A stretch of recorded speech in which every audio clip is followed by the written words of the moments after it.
extensively. 10 minutes and counting.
Somebody that's already dead.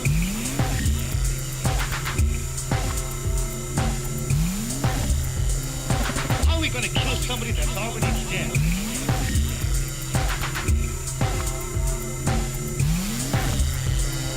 It's because of men like you that all must be destroyed.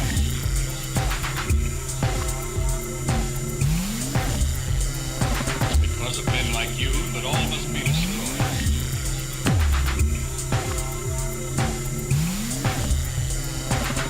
At least not by anyone who still remains alive.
T-minus one countdown.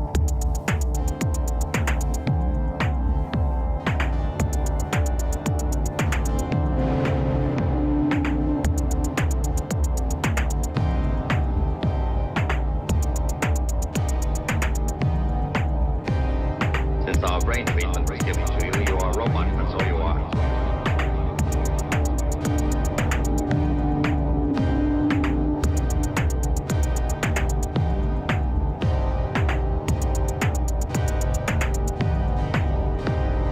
'Better not change your mind, you just better not.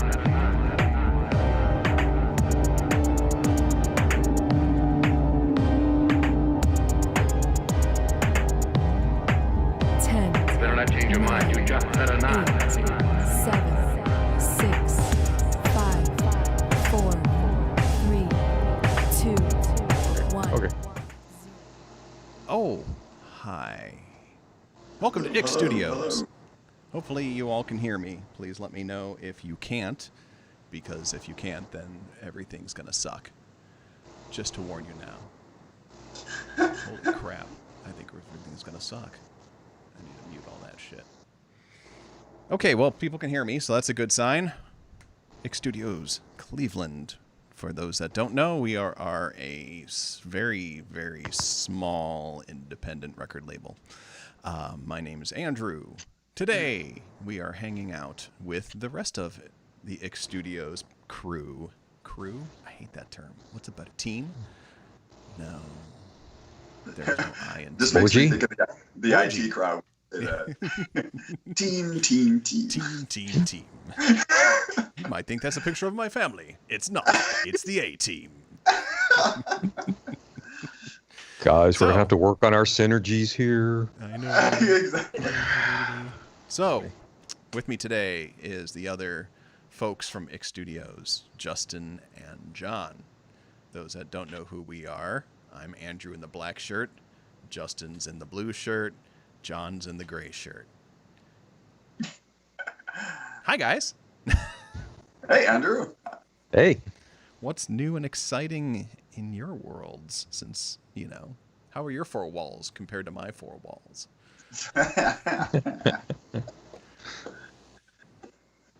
Well, not too bad.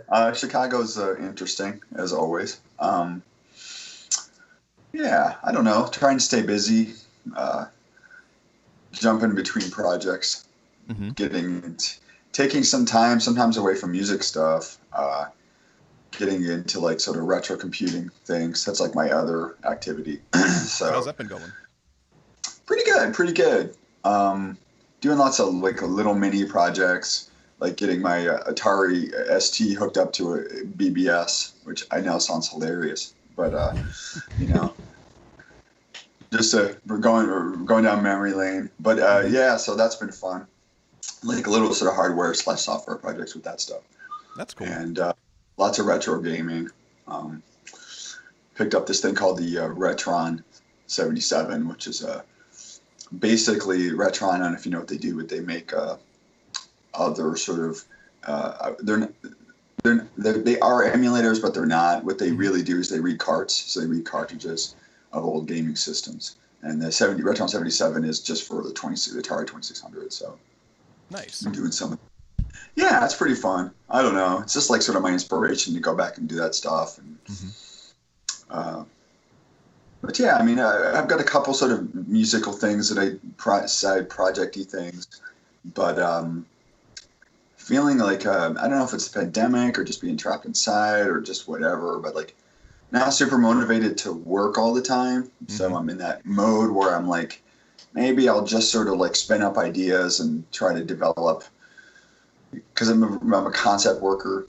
So it's like if I can build up enough high concept, then I'll be motivated to do something. Yeah, that's understandable. I think that, being inside all the time and as well as the cringing feeling of the collapse of civilization might be playing a lot of fun games with our creativity right now.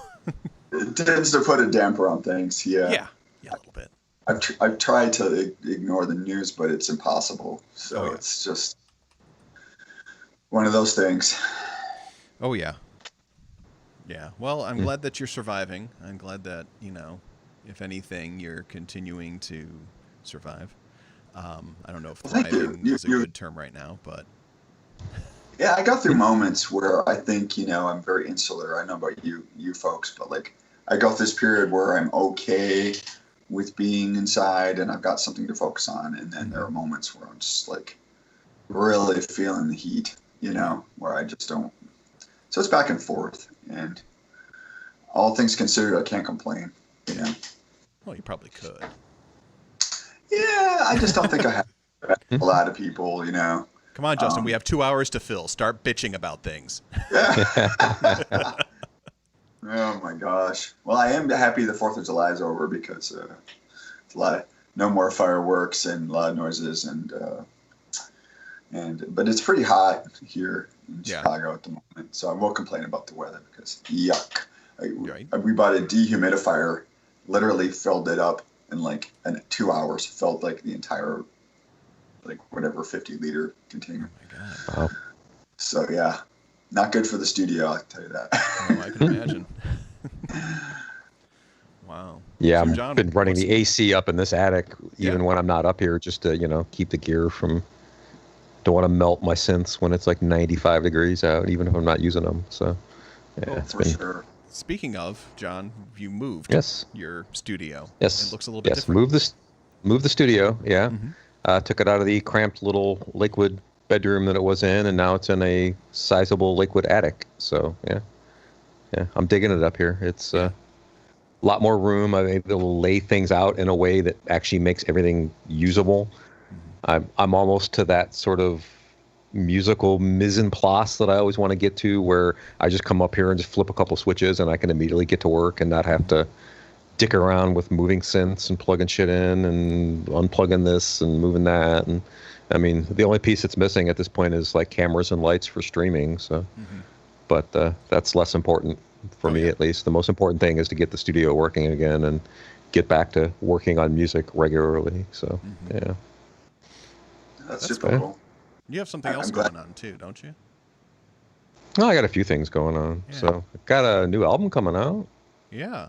That's what I I don't know if that's what you were hinting at. That But, too. Yeah, you had something else coming out too. oh, well, yeah, made a baby with the wife. Yeah. So, well, it's still baking. It's but, still baking. Yeah. Yeah. So, yeah. Just like the album. So, yeah. Album's just about baked, about ready to come Yeah. out of the oven. But the wife and I have our first kid on the way, due in December. Congratulations. So Wow. yeah, so that was part of the motivation for moving the studio up to the attic. We needed that bedroom. So as well as we were talking a little bit, I was talking to a little bit on the call before this. It's also like it's better because it's more isolated from the rest of the house, so I don't have to be as sensitive about I better turn that down so that like I'm not drowning out the TV, or in a few months I won't be waking up the baby, hopefully. And it's nice because now I can actually write and mix on the speakers at a good volume, and like that's helped so much. Whereas before I was doing almost everything in my headphones and then just verifying on the speakers when I thought it was in a good place, and that's a shitty way to mix. So Yeah, I find that mixing through headphones just makes it that I have to completely remix when I listen to it through speakers later on. yeah, it's a huge difference. I mean, and I've got really good, I've got these good like AKG, nice studio quality headphones that are supposed to be flat response, but they're not. They still lie to you. Yeah. Yeah, they're still liars. So yeah. Oh, awesome. So yeah, and you have a new album coming out. Yeah. Justin, your album came out since between the last time the three of us all hung out and talked. Dude, My album came out, so we now have a lot of albums. yeah. Pretty crazy. It's good news. It's good news. I mean, I hope that we continue to stay productive even in this weird situation. Yeah. Yeah. Oh, no doubt. I'm glad I've got a huge backlog of stuff. So like kind of like what Justin was saying. Like I maybe I'm not feeling the most creative right now, so I'm not necessarily writing a bunch of new stuff. But I've got so much stuff that's already written that I can just keep this that's not done. Either needs, maybe a little finessing, or just needs to be mixed, or whatever, various states of completion. But it's nice to have a pile of stuff just sitting there. So, I've got the motivation right now, at least, to do music stuff, even if the creative energies aren't, quite clicking and making me want to sit down and write a bunch of stuff. At least I'm keeping busy with it. So That's good. I think there is something, and I'll bring this up, Andrew, because you do this a lot, sort of feng shui thing that you do with your studio. It's just like every now and then you need to move things around or sort of reorganize your workflow. And I think those things actually seem trivial, but they do matter. I mean, for me recently, I finally got, and if you remember my old Lakewood studio, I had all of the MIDI and audio cables all sort of hooked up together, so I could just turn it on and control everything from my computer. And I never quite finished doing that. I've been living here over a year. So finally got all that sorted out. But, it feels good to do that kind of stuff. I find it strangely peaceful. Yeah. Oh, yeah. Totally. So, Doug asks, have any of us used the MC707 much? I personally don't touch much that Roland makes, period. Justin's dying, so Justin, Sorry, in your yeah. last breaths, have you messed with the 707 at all? I have not. Is that the Groove Station thing? Yeah. Yeah, no, not at all.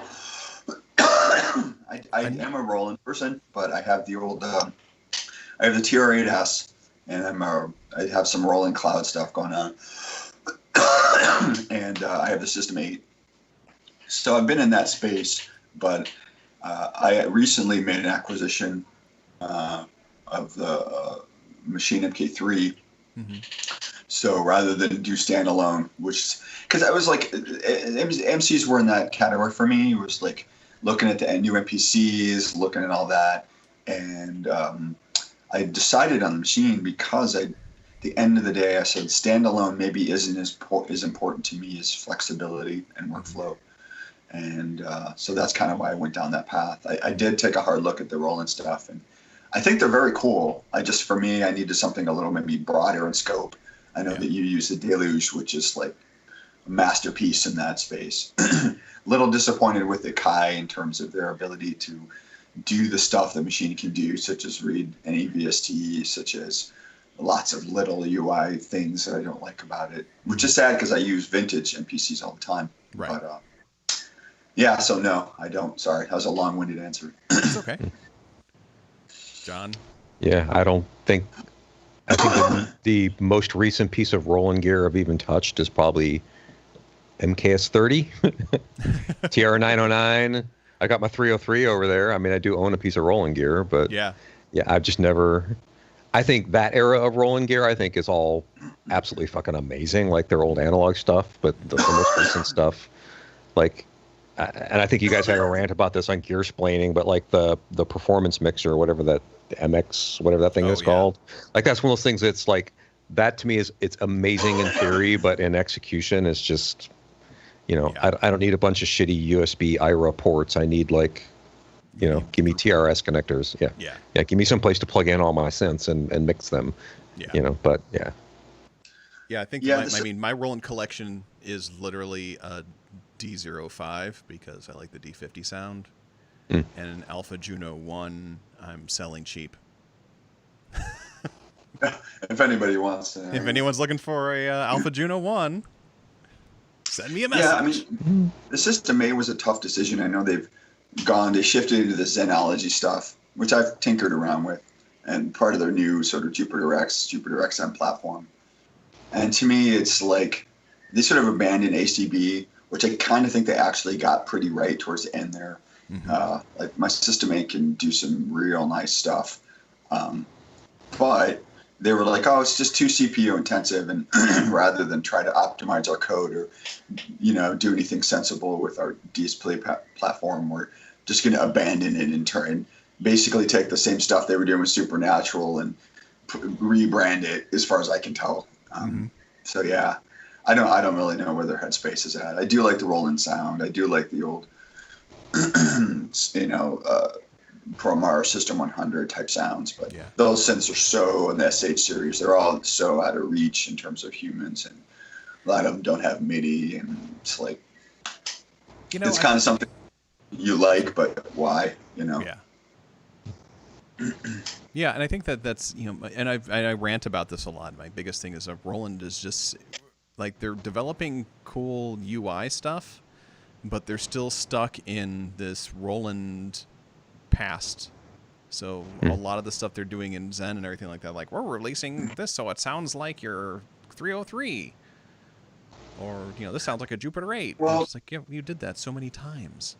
Sure, but you need to do two things. You either have to get it right. Okay, look at Arturia is an interesting example, and I know a lot of people argue whether Arturia is good or bad or whatever, but I will say their recent Oberheim clone is pretty sweet.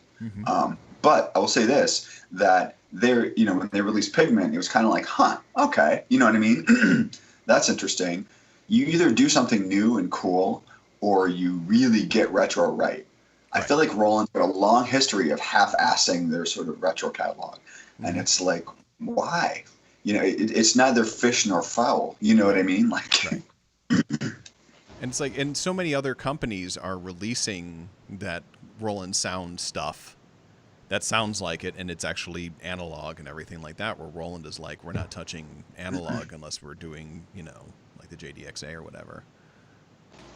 Yeah, Starsky Carr does a really good. Starsky Carr does a cool thing where he takes the DeepMind 12, which was supposed to be like a Juno, Juno 1, I guess, X clone. Definitely did a good job with that synth. If that's what you want, you can make that happen on the DeepMind. You have to like that sound, and you have to like potentially a noisy fan. You can turn it down, but it's kind of like this. Or your circuit board can also explode, so it's your choice. Well, I mean, they could explode even if the fan was turned on all the way. It is Behringer. Yeah, that's true, man. When I sold my DeepMind, the buyer emailed me saying it didn't work when he got it, and it was working fine. And I looked it up, and apparently there's a cable that is in there that will come loose. But if you so much as open the DeepMind 12, you void the warranty. Oh, wow. So you go to open it, there's a little picture of Uli looking at you saying, like, don't open it. Yeah. And when I sold it, it was still under warranty. So I told the dude, I'm like, you can open it and do this. I'm assuming no responsibility, or I can set up repair with Sweetwater, because that's who I got it through. You ship it to Sweetwater, and then I'll just ship it back to you. And then I never heard back from the guy, so I'm like, okay, whatever. I guess he's good to go. Yeah, I mean, I'm sure that gear splitting you've touched on Behringer 150,000 times. I won't go into too much detail. I mean, I have mixed feelings about them. Obviously, I think that as a company, they've done some really shite things, and they also make some pretty low-end stuff. But, I don't know. I think their concept is cool, even if everything else is crappy, which is bringing stuff to the masses that, people can't afford, like $8,000 TR-808s. It's just not an option. But Uli's such a twat waffle that I just don't even want to touch that company with a 10-foot pole anymore. Yeah, I can't go anywhere near him anymore. Yeah, the whole cork sniffer thing was, I think, the final hit for me. I'm just like, nah, I can't deal with these guys anymore. Exactly. I agree, and that was a high-profile thing. I mean, I'm not an expert, but I did a little sort of back catalog in terms of Uli's BS, and it's a pretty lengthy laundry list of trying to sue DSI or Sequential. Yeah, over someone's forum post and shit like that. Yeah, it's kind of like reminds me when Unix tried to sue like Red Hat or Linux. They tried to claim that they owned the right to Linux or something ridiculous because they bought Novell. That I forget. There was some weird connection where it's like it's kind of like It's like me suing Jeff Bezos because I came up with the idea for Amazon 2 years before he did, but I never did anything about it. Right. You know. It's, Yeah. Yeah, Come had on, I had get- done something. Let's get real, guys. Well, yeah, and didn't he take like a circuit board design or something that was open source and put it in one of his clones? And Well, he was ripping up Yeah. the Curtis chip filter. yeah, there was that. Yeah. But I thought there was a thing where like one of those like boutique rolling clones or something like that had a like an open source circuit board design or something that he basically just took it and put it inside one of his clones, and which you're allowed to do, but you still have to then release what you've done back into Right. open source, and he kept Right. it. He like didn't do that, or I don't remember the I'm not sure. specifics. I'm sure. Yeah. Arturia had a thing with that, with Mutable Instruments, when they released the, what the hell is that called? The weird keyboard, circuit boardy looking thing, synth. Oh, the Micro Micro Freak? Freak. Yeah. Yeah. Yeah, it's one of those things that, you know, if you do like a complete, you know, open license type of deal, you're right, you have to give back. It's same with software. If you want like a BSD style license where you can use it commercially, you just got to pay for it. Right. That's like one of my friends used to say, like, free is in beer or free is in speech, you know, like Right. Totally. question mark, you know. Right. Oh my god. Yeah, it's just kind of fucked up. So, I've been messing around a lot with Studio One, Sphere, I guess, or 5, or what do you want to call it? I was really hoping they'd just call it Studio 5 instead of Studio 1.5. Don't put a number in your name if you're going to change numbers elsewhere, because it gets really confusing. It's true. But yeah, I mean, I haven't done anything with it except like routing and messing with that stuff. And I'm really impressed with how it does all that. Like, Justin, you've been using it. I have. I love it. I love it, love it, love it.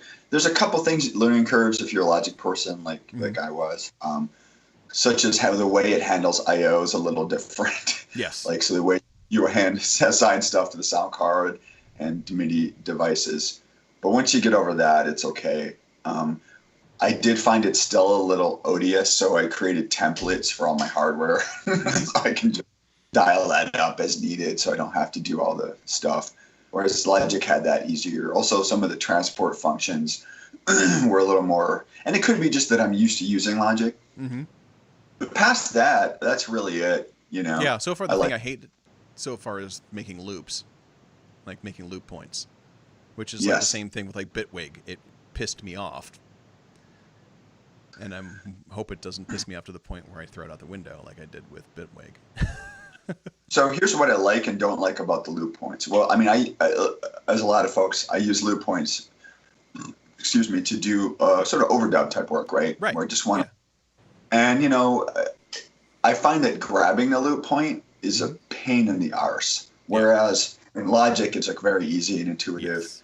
On the other hand, I do like the way it snaps to the measure, because Logic's like, I'm going to snap to this micro timing. And you're like, why are you doing that? You know? So there's pros and cons, you know?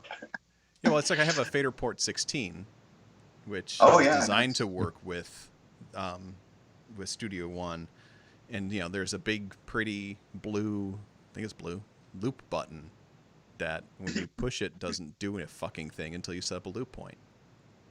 Oh, yeah. Jeez. And I'm like, well, if I My- had to reach for my keyboard, why can't I use the little knob on here to give myself, like, you know, hold that down and turn the knob and make your loop point?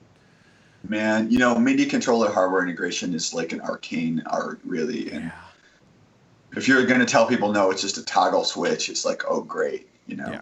And that's one thing about Machina, depending on your worldview, is that I do feel that I cannot touch the screen. The only time I ever touch the screen is sometimes like some of their plugins, if it's using Contact or something other than Machine itself, you may have to go. Also, renaming things can get a bit fiddly without using a keyboard. But I feel like they've really got that right. You know, but think about how long Machine's been around, like 2009 or something. Like that's like 11 years of like listening to customers complain about their UI. Complain we did. You know, finally we've got it correct. You know, like after 800 years. But yeah, I get it. Yeah, I mean, I don't know. I like it so far, but like I said, I haven't really done anything production wise with it yet. So I'm, toying with the instruments, and I set up my hardware, so it's like it shows up kind of like instruments do, and I just drag it onto the timeline, and I can and it creates an aux channel automatically for audio, and that's really nice. No, that is nice. That is a nice feature.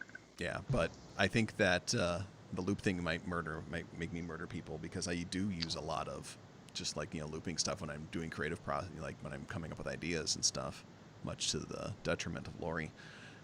Okay, yeah, I'll listen to this loop for the next 20 years. Yeah, that's another reason I was glad to move the studio up in the attic, because I don't have to drive my wife nuts listening to the same like kick snare sound going for like 6 hours while I try and find the right hi-hat sound or something.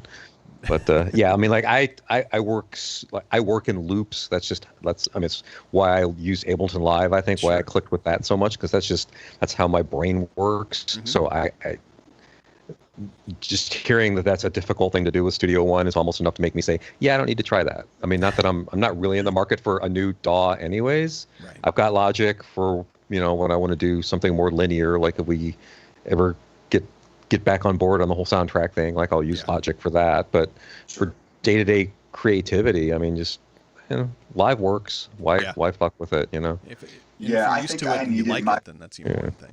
I mean, it's the thing that killed me when I tried to go over to Reason and tried to use that for a while. Is looping in Reason is non-existent basically. I mean, it's just, to me, it was worthless. So now, best of both worlds, I just use Reason within Ableton now. So yeah, with the rack in there. Yeah, with the plugin. Yeah. So. What were you gonna say, Justin? Oh no, I feel that way. I mean, I'm not a loop person, I don't think. Maybe yes and no. I mean, I don't think I could never grok Ableton. I think it's fantastic, and I hear people do such great stuff with it. But for some reason, my brain is so linear. But Machine is making me rethink that with its sort of scenes. So you sort of create these scenes which are really, you're just messing with clips or loops at the end of the day. I mean, from a software perspective. But I still view them in a linear way. So it sort of helps my age-addled brain get around to that thing. Yeah. But because it's a lot of it is like sort of like clone and manipulate activities, right? So like if I'm used to a linear workflow, you're still doing the same thing, which is I copy a piece from here to over there and then manipulate it. It's really the same thing. It's how you're envisioning it. Mm-hmm. And yeah, I say whatever works for people, for sure. Yeah. But yeah, having too many DAWs is super bad. I really want to get down to just two. And I think Logic for audio-visual stuff and Studio One for most other projects is probably the world I'm going to live in. Yeah, that's kind of where I'm starting to lean toward as well. I think Logic 10.5 did a lot of interesting stuff as far as like kind of Abletoning Logic, for want of a better term. Yeah. But there's also the stuff that people weren't really talking too much about, like doing multi-samples and stuff. If you saw that little feature where you can literally plug in a synth and have it multi-sample it. Yeah. Automatically, which usually you have to use like SampleBot, which is like $300 to buy that plugin to do that kind of thing, and now it's built into Logic. That's kind of nice. Yeah. That's cool. I heard that whole sampler suite is just people are raving about it on YouTube. Yeah. I think I watched one about it, which is cool. I just have so many bloody samplers. I'm like, no, I can't. I'm done. It's also like how much time you have to think about things, to work on them. Right. So, but I think it's great that they do that. But I worry that I want them to do that. I want them to progress, but I don't want everything to morph into sort of one thing, one strategy, sure. because I worry that Logic will make itself irrelevant by trying to keep up with Ableton, which is really not a good idea because Ableton's got it on lockdown pretty tight. Well, I mean, Bitwig does a lot of Ableton-y things too. True. Yeah. Yeah, but at the same time, though, I mean, as much as I love Live, I don't feel like Ableton is pushing themselves that hard right now. Mm-hmm. They've got a bit of that resting on their laurels syndrome. I don't feel like Live has changed all that significantly much in years. Yeah. I mean, they're kind of just, polishing the decks on it at this point. So I think, other companies coming along and kind of getting into their space hopefully will push them to start getting creative again. So, but like they were back in the early days of Live. I mean, Live itself was, nobody had ever seen a DAW like that. I mean, it wasn't really even a DAW when it first came out. It was just a loop performance instrument that evolved into a DAW. But I feel like they got to Live 6 maybe, Live 5, something like that, and then it's all just kind of, just little features here and there each time that they add. So. Yeah, I think Bitwig is something they should be more worried about than Logic. Yeah. Because I think they look at Cubase and Logic as sort of, dinosaurs that they're never going to be able to really compete on that level. But it's the young lions they need to worry about. You're right, if they're not innovating, for sure. Yeah, and I think that like Studio One and Logic are a bit more competition to each other. For sure. Like with the new version of Studio One where they have that show mode, which is pretty slick. That's like kind of what Apple was doing with MainStage, where you can take your Logic's channel strips and move them into a live and like a concert environment, and then create controllers for that kind of stuff. They're doing that with Studio One, but it's built all into the same app. So you can just click a button and it just automatically moves those things over there, and then you can program things out however you want to, which would have saved me when I was doing Missile Command about 2 days worth of time. Right. Because I was manually programming all that shit in MainStage, and it was cool because it worked, but it was a pain in the ass. Right. So I think something like that's pretty slick. And then I like that they have like the built-in mastering suite in Studio One, as well as they have like the that kind of doodle mode, whatever you want to call it. It's kind of like how Ableton has that now with the you're telling me about that, John, with the you can just go back and capture whatever you're messing with on your Ableton calls it capture, but where it's just always recording. Yeah, I don't think they call it doodle. I'm just making that name up because I have no idea what the fuck to call it. That's what I would call it because that's how I start writing songs now. I just call up a drum pattern and just start dicking around, and when I find something I like, I can just quickly, with one button press, there's that thing I just noodled around. And it's even smart enough, it does tempo detection and sets the tempo on the project to whatever I tapped out, so you don't even have to think about putting a click on so you're in time, or what tempo do I want to work with, or Right. call up a cool drum kit and bang on the pads until something sounds good. Yeah, totally. And then quick button press and boom, now you can start writing the song. Yeah, that sort of stuff is cool. I know that, not to get into AI fairyland too much, but I do see those types of things being useful to musicians from an AI perspective. Listening to some of the things that Roland was doing with their, AI generative arpeggios or accompaniment work. I know I'm going to sound like a fuddy-duddy, but it's like part of me is like, oh, that's cool, and part of me is like, I don't know how I feel about that. I think if you had more, I like those features. I like the convenience of enabling a musician, but I think I would like to make sure that wherever that technology goes, that they're super clear about whether you're using AI to generate content or whether you're using it to assist you as a musician. Right. Because I see the former being super useful, right? I mean, everything John said, that's not really technical AI, but I should say automated intuitive systems maybe, right? That are saying, hey, I dig what you're putting down. You're putting down this beat at this tempo, and I'm going to work with that. That is fantastic, for sure. Because I can't tell you how many times I've struggled with that, where I'm like, wait, I'll write something, and then I'm like, what time signature am I even in? Because sometimes I'll just do stuff and something stupid, and I'm like, this isn't working, Why can't I put a drum in? You know what I mean? And you're like, wait, let me look at my Bach, wait, this isn't like, 3/16, like this is not going to work, but So That's funny. There's a song on my next album that's in 3/4. Yeah. And when I started writing that, I sat there for like an hour and a half trying to figure out why the fuck can I not get this looped right. And I sat down and listened to it. I was like, well, shit, it's not in 4/4. That's why it's not looping right. So that's the one thing the Ableton, it does a tempo detection, but does not do signature detection. So it was nice. trying to loop a 3/4 loop in 4/4, and I was just like, nothing's matching up. What am I doing wrong here? Why is this so hard? Like, because my brain just went to 3/4 instead of 4/4. Yeah. I'm super excited to hear that because Yeah. 3/4. I've occasionally stepped on 5/4, which Yeah.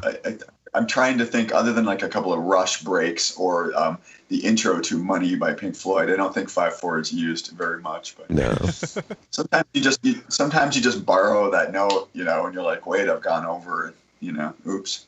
Yeah, I mean, even with our Tiny Men project, Andrew, we had those problems. We're like, wait, what time signature are we even in? Like, I don't even know. Like, Yeah, it's like we're in and then 5/4. you try to, like, reading it like it's 4/4, and it's all stupid and doesn't make any sense and whatever. yeah, We're on a time your crunch, clips go. start- yeah, nothing syncs up, and you're like, why is nothing syncing up? Because we're stupid. Yeah, I Black prefer to Hole. think that we're adventurers, Andrew. Yes, I'm sorry. We're not stupid. We're adventurers. We're artists. You don't understand. Yeah, exactly. Artists. Yeah, it was. So far, the Studio One thing's been interesting. Though I'm looking forward to seeing where else that goes and if I can get into it more. I've been working on some more Incrementum recording stuff. Cool. Because I almost finished an album and I threw 90% of it away. Cause Wow. because it ended up, most of it was literally just, I think what happened was I heard that Martin Gore album where he just masturbated with a modular synth for an hour. And Yeah. I realized that I was making that album where I was masturbating with a modular synth for an hour. And I'm like, I need to get back to writing songs. Yeah, I mean, I hear you. No, I mean, I get like project scope issues. So like I've tried to write a couple new Subsoma tracks. I don't really know where the next album is going to go. So, but then I stopped because I'm like, man, I can't get into it.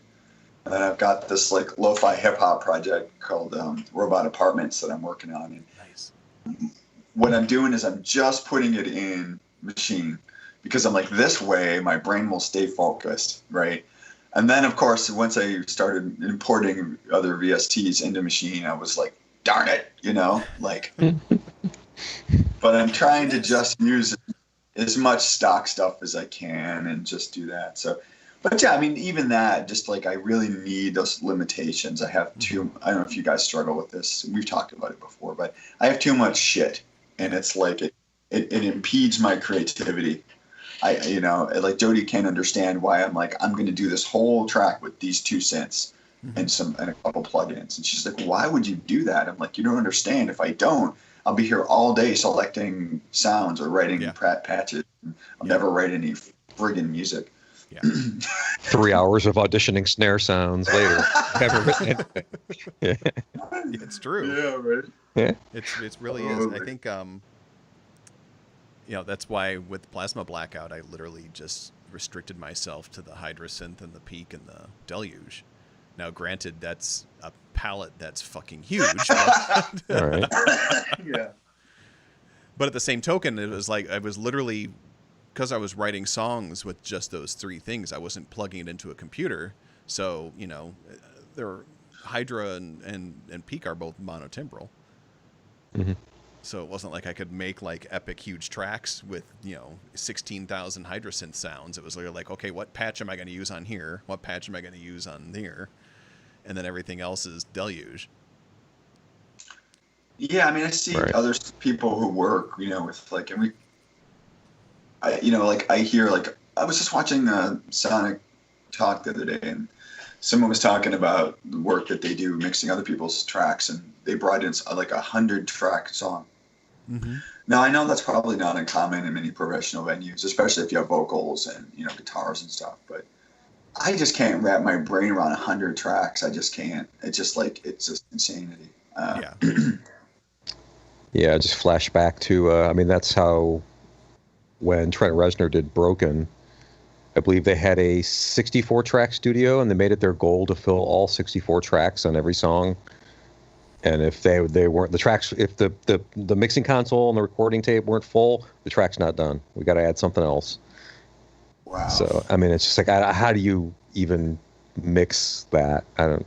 Yeah. Well, in his case, he hired Flood, who's Yeah, a very well. experienced producer engineer, and I mean, it's not like Trent was a schmuck at that point either. So, Yeah. but yeah, that's Yeah, just if I had Flood to sort that stuff out for me, I'd be more than happy to fill 64 tracks. Take care of it. I'm going for a drink. yeah. Here, Right? Yeah. Fix this. I'm going down the pub. I'll be back. Yeah. Yeah, right.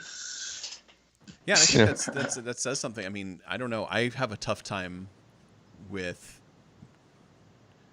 doing more than a handful of tracks per song. Hmm. And maybe it's just maybe I'm more minimalist or something like that. But like literally, I mean, I think even with separating out drums and everything, it's probably like 12 tracks at the most. Yeah. That's good for drum separation. I don't use. I mean, when drums. I first started, I had a Fostex 4-track. That was my first. And I would bounce stuff, because you could do that. Right. But you definitely lost audio quality as you did that. Oh yeah. And then from there, the EPS was my next sequencer, and that had 8 tracks on board. And then you could cheat by adding song tracks and doing other tricks. Like Audiker is famous for messing with their ASR 10 or EPS song tracks. But yeah, I mean, that was it. That's what you had, and that's the space that you lived in. And to me, I don't know. Your minimalism is rubbing off on me because I really want to do more with less. Not just because of the sound that I want, but just, I don't know, just some kind of creative elegance about it, and it's just I guess it's a personal choice. Yeah, and I mean, I don't use a lot of drums, right? And it's funny because I was listening to the Plasma Blackout album and realized that once again I made an album that had 0 crash cymbals. Do you know who doesn't use cymbals?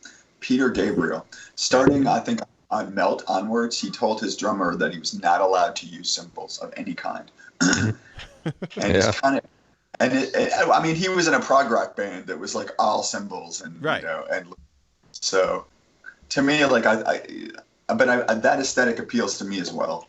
I rarely use them. I think it's because a lot of like electronic crash sounds like shit. They're terrible. Yeah, it doesn't do what it's supposed to do. It doesn't accentuate anything. It just actually stands out and goes kang, It's yeah. Famous, the Roland 909 cymbal was an actual sample, right? It wasn't an analog emulation. Right. Some like 8 or 16-bit sample of a cymbal, which I mean people can mess with by, making it do weird things rather than what I think it was intended to do. Right. Yeah. Well, and I mean, you can fill that sonic space that cymbals take up with so much. When you got this library of synths to work with, there's so many other ways you can fill the high frequencies that are way more interesting than. I mean, Yeah. Come on. Well, what's funny is I write stuff like when I'm drumming on a keyboard, and most of those, if you know, for experience, are mapped all the way to the low C, right? And then it's just got a few pads around. Most of them are mapped like that. But I'll write beats just like in a frantic haste, and there'll be cymbal crashes in there, or whatever. Maybe even open hi-hats. I know, infamous open hi-hats. But I will go back and I'll write music around it, and I'll be like, you know what? I need to take that shit out. And to your point, John, I will go in and just nuke it off from high orbit, and all of a sudden, all this fucking space is created. Yeah. Yeah, I mean, we're not like 5-person rock bands that has a drummer, a singer, a bass player, and 2 guitarists. So the only way to fill the high end is to let the drummer bang on all his cymbals. Like, we've got such a broader palette that we don't necessarily need.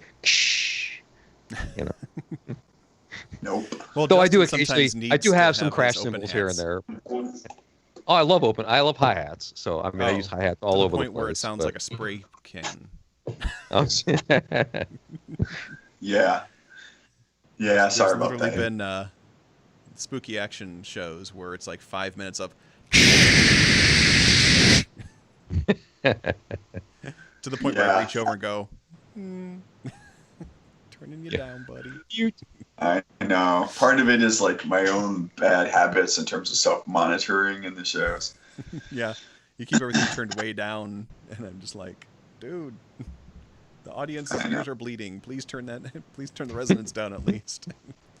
I know. That mono machine got me into so much trouble with that. Oh my god. Well, Trying to was, sim- was it the mono What's that? machine that was doing that all the time? A lot of times, yeah. Well, with the hi-hats, I was using that. Oh no, it was the It was the machine drum. it was the machine drum. My apologies. Yeah, the machine drum.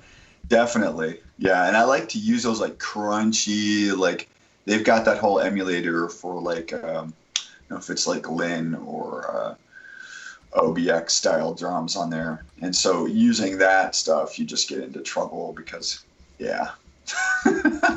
I'm still trying to figure out how to fit the machine drum into my rig here. It's hooked up, but I don't know. Good I mean, news is- I've got the drum brute impact. I've got the Volca beats. Like I feel like I've got such a palette of drums there already, along with the 8,000 drum kits that are in Ableton. It's like I'm still not sure where the machine drum fits anymore. Yeah. Maybe I just need to quit holding on to it and get rid of it. But I Well, mean, I Salvo- was able to. I was like I was just gonna say, like I watched Salvo do his sets, and Yeah. it sounds amazing in there, and I'm like, what the fuck are you doing to make it sound that good? Like maybe Well, I he just has don't know how to he use owns it right. every reverb on the planet, and he runs everything yeah. through every reverb on the planet. Yeah, I mean, one thing That's- I've already done with it is when I getting my new Ableton set up, I created external instruments that I've saved for all my hardware, and as part of that external instrument for the machine drum, Ableton's got their drum bus effect, which is it's specifically designed for like warming up drums, or you can add some crispness to them or whatever you want to do. So I just have one of those automatically already added to that preset instrument. So when I drag in the machine drum, it's already got this drum bus thing on it to help warm it up a little. And that's helped it a little. But it's still, it still sounds very digital and a little too crisp. But I think the I don't machine know. drum. And maybe I actually need to sounded- embrace that. Maybe. I mean, I know the machine drum sounded really, really good going through the analog heat, Yeah, I did. but I think like anything sounds really good going through the analog heat. Yeah, Like, and that's literally, actually one of that the just things sits I on my desk considered. as a Yeah. bus. Yeah, I had actually considered getting something like an analog heat or some other sort of analog distortion box to run it through. But yeah, we'll see. Yeah. I mean, I like it otherwise. Like it's I've gotten that peek into the electron world, and I like that. So I suppose I could sell it and like use that money to get like a dig attack or something. But I don't know. Yeah, the best luck I've had with it was on the drums that are PCM type samples, is messing with the bit depth. Sometimes you can get a little bit of warmth with that, tuning things down to get away from what you're talking about, John, which is just this ridiculous precision. It's just like not I used nice to call to it the the machine ears. gun because it was just like it was. Yeah. It Oh was yeah, super it's. I tell you what, the Smitty's, the sequencer on that thing is tight as a tourniquet. Jesus, yeah, including the cutting off your circulation. indeed. Yeah, Blackpool mentioned that the Electron Drive, their pedal version kind of the heat, is pretty cheap. I've never seen that. Huh. I'll have to look at Yeah, that. I think Dan Kushner has one. Okay. Is that our old Correctly. thing, or is that something new? Right? It came out around the same time as the Heat did, I think. I don't know if they still sell it though, is the thing, but you might be able to find it cheap on Reverb, Oh, look at that thing. It's so cute. isn't it? Oh, look at that. Oh yeah, here's one on Reverb for $180. There you go. 189. Yeah. So sub $200. That's not bad. Yeah. Compared to Blackpool an says analog that they do heat. sell it. That's Yeah. Oh. Blackpool Yeah. just got one, so nice. I High will praise. Yeah, I like look into this. good stuff. nice. Plus, yeah, I So- like distortion in general. So Yes. Yeah. I more noticed. distortion options is good. Yeah, I liked it. Yeah, you've heard the second album. Yeah, Oh, yeah. I like distortion.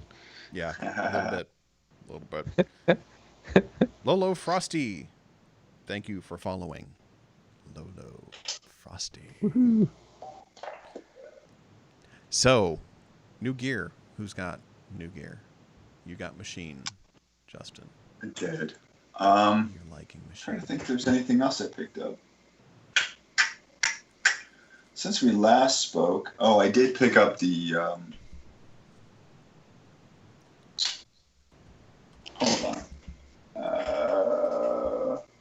Yeah, I told you I picked up a Dig Attack a while ago, Yeah. and I have this weird effects unit called the Autobit by Maris. It's like a sort of bit manipulator / chiptune generator effects pedal. No, that's fun. Yeah, it's pretty cool. It's pretty unpredictable. I'm just trying to start this like live rig, remember a while ago, and I kept taking things away and adding things. So now I've got the Moog Minotaur hooked up with that with the Eventide delay and then the Autobit just to get something super weird out of it. Mm-hmm. Trying to turn the Minotaur into, because I heard some stuff you were doing with it a while ago, a live stream. And I said, man, who needs a TB303 when you have a Minotaur? Because really, I mean, look, it's a different oscillator sound, but that sort of driving, squelchy bass goodness of a slightly different flavor can be attained. And, Oh, yeah. Because I mostly used it for what I use all of my Moog Cloney stuff, including my SE1 or my Slim Fatty. I use them for funky bass lines because that's what I like, you know. Mm-hmm. So I decided to morph that into something else. Nice. Yeah, I think that the Minotaur is a pretty acidy sounding bass synth. Yeah, You know, oddly. I mean, yeah, it's kind of limited. I wish they didn't do the stupid thing where it's like you can't play notes after a certain spot, but it's just the same note. But at the same time, it's a kind of a one trick pony, and it does that trick really well. Yeah, their octave range is Yeah, the octave range just stops. Yeah. So it makes That it was just kinda like a 303. Yeah, I guess so. It's like, same Yeah, thing on and the it- 303. Like if you go too low or too high, you just nothing. It just I lasts. think it's just got square and a saw, right? It's only got Yeah. two waveforms. Yeah. And they were trying to emulate the Taurus pedals, which were, Right. you know, Yeah. as far as I can tell, designed for Geddy Lee.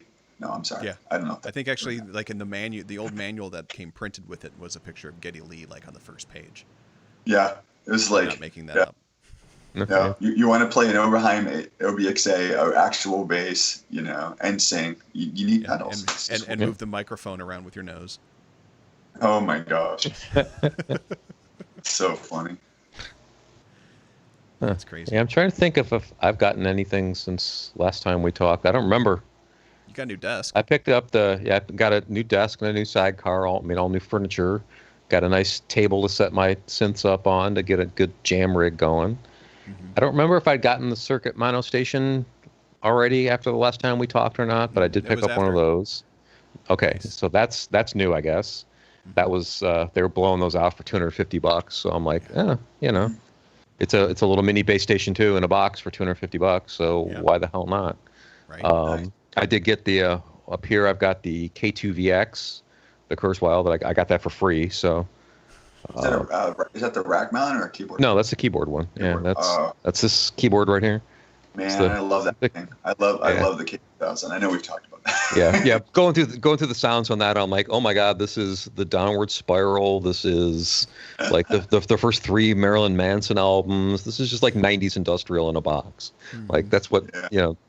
Trent Reznor particularly like loved that thing back in the day. I think that's why we bought that back in the day. This was a mutual friend of you might know him too, Jimmy. I don't know if you may have come across him, but yeah.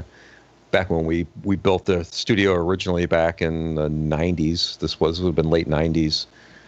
We just trying to think even where this was back in the Lentines days, back when they were the big music store to go to in Cleveland. When I thought, Like yeah. we were like, all right, we just looked up like what does Trent Reznor use? Okay, he uses Studio Vision Pro on a Mac.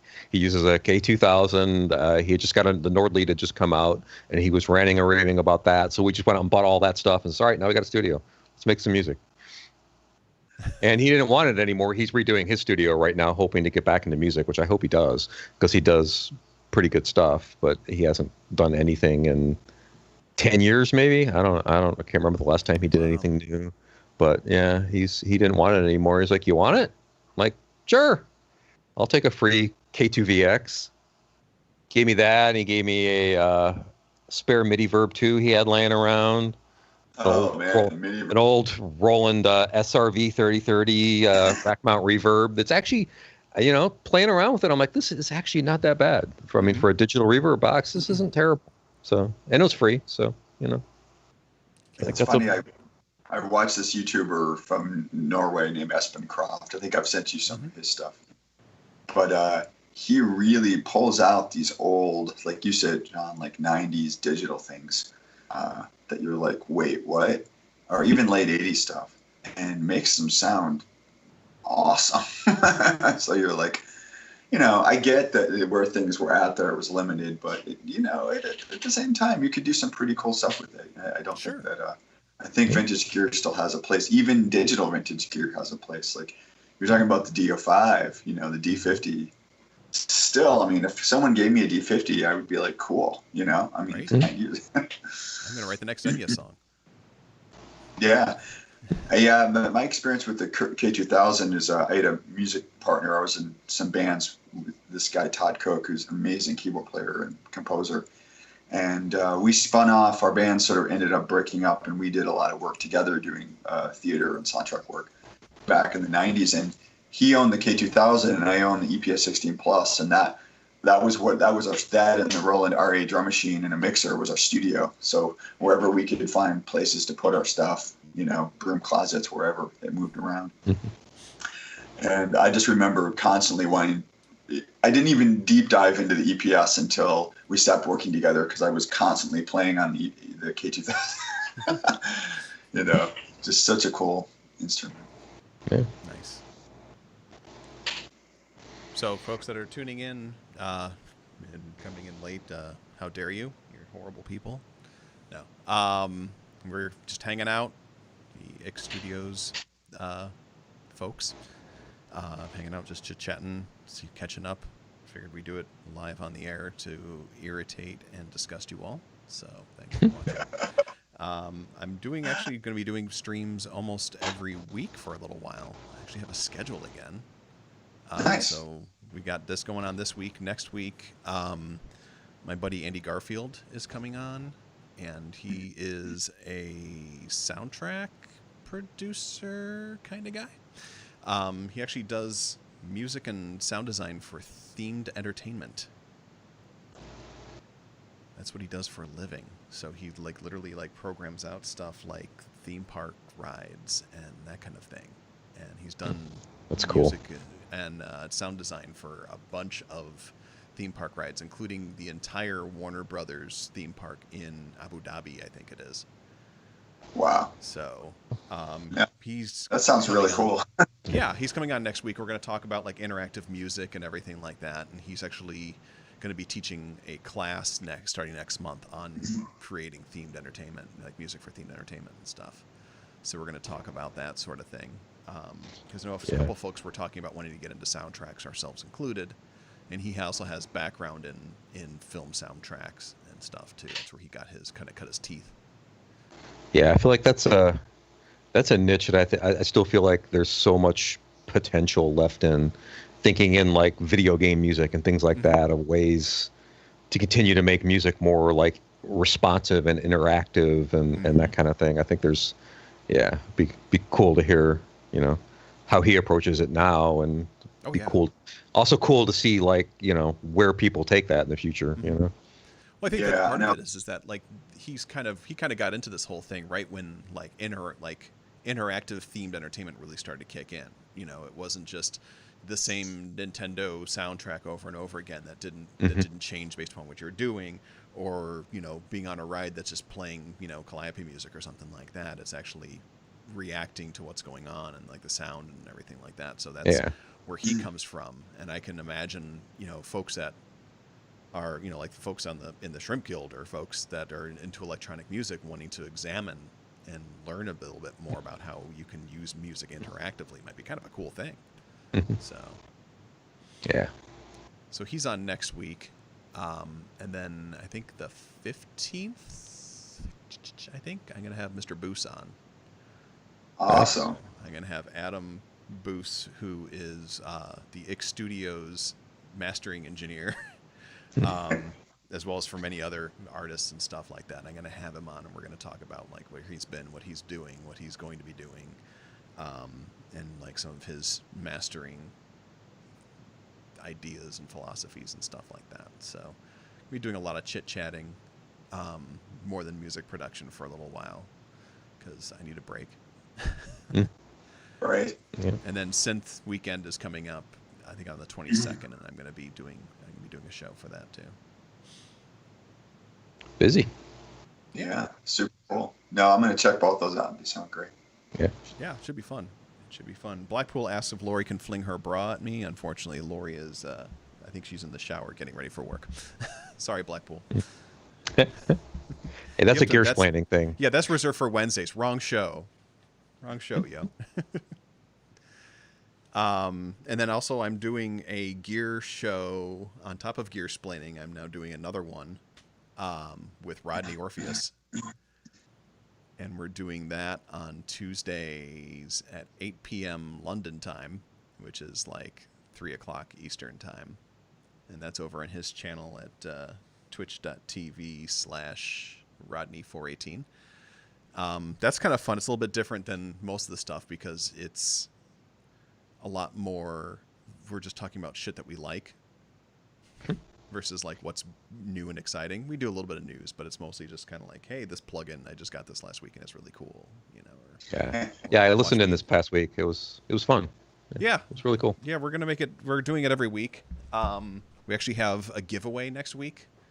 So we're giving away, what's it called? It's PSP AudioWare, their plugin, Infinistrip, I think it's called. Nice. Which is a crazy like utility for like compression and just like any of that crazy stuff. They make really, really, really nice plugins. Yeah. I used their compressor all over the place on the Plasma Blackout album. Nice. When I got that plugin, I literally went through and deleted all of my other compressors and put that in there instead. Yeah. Because it made like that much of a difference. Devolta, how are you? Thanks for joining us today. So, I'm building an oscilloscope right now. Ooh. Wow. That's been for the modular. The Waveform magazine has these little DIY kits every month, and one of them was a DIY oscilloscope. Nice. And you send them like, Cool. you know, you can, and it's like, there's these cheap oscilloscopes that you can buy for like $20 and you assemble them yourself. And it's basically that with a voltage converter to convert it to bring 12 volts down to 5, and then a Euro rack mount. Wow. So Okay. That's cool. it's been kind of fun, and you know I'm after the last time I tried to DIY a module and then had Sam help me out with it because I'm not really good at soldering. I was able to get the oscilloscope together, and it worked when I plugged it in. It Nice. didn't explode. Nice. So Yeah. I'm like, go me. And I flipped the switches and like, look, the analog conversion works. Go me. So No fun blue smoke. Yay. I know, right? No, yeah, the magical blue smoke did not escape from the machine. So that's a start. I'll probably finish it tonight and put that Cool. in. And then I also just ordered the Earthquaker Afterneath module, Oh, nice. which is based off of their Afterneath effects pedal, which is just Oh, this yeah. weird, like, I think it's like 4 reverb delay units that just talk to each other and make some weird shit. When we were at the Synth meetup in January, feels like it was 5 years ago, Josh from Earthquaker, he had like a pre-release model in his modular, and he was showing us how it worked, and it makes really musical ambient effects. So Cool. Yeah, Earthquaker's amazing. yeah, I've got right now. I've got 2 of their pedals on my shoegaze guitar pedal rack because they're just amazing. Which Yeah. ones do you have?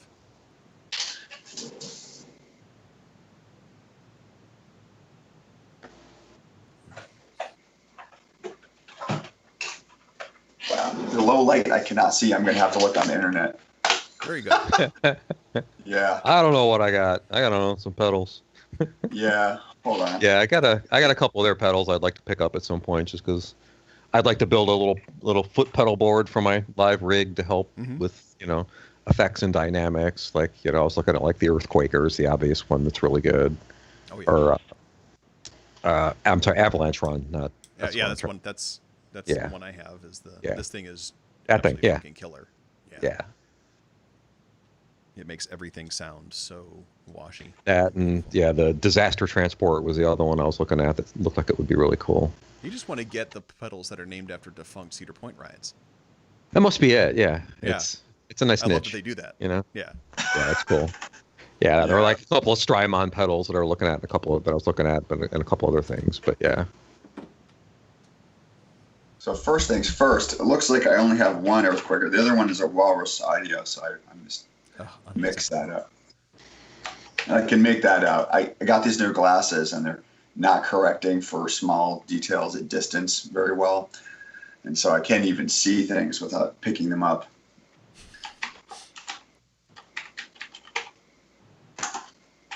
Hi, Bird Bass. Thank you. My modular synth is amazing.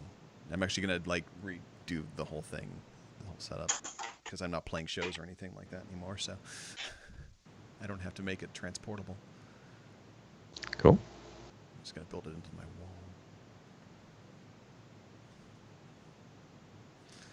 Figured out what it is yet, Justin? I'm trying to color match it right now. Hold on.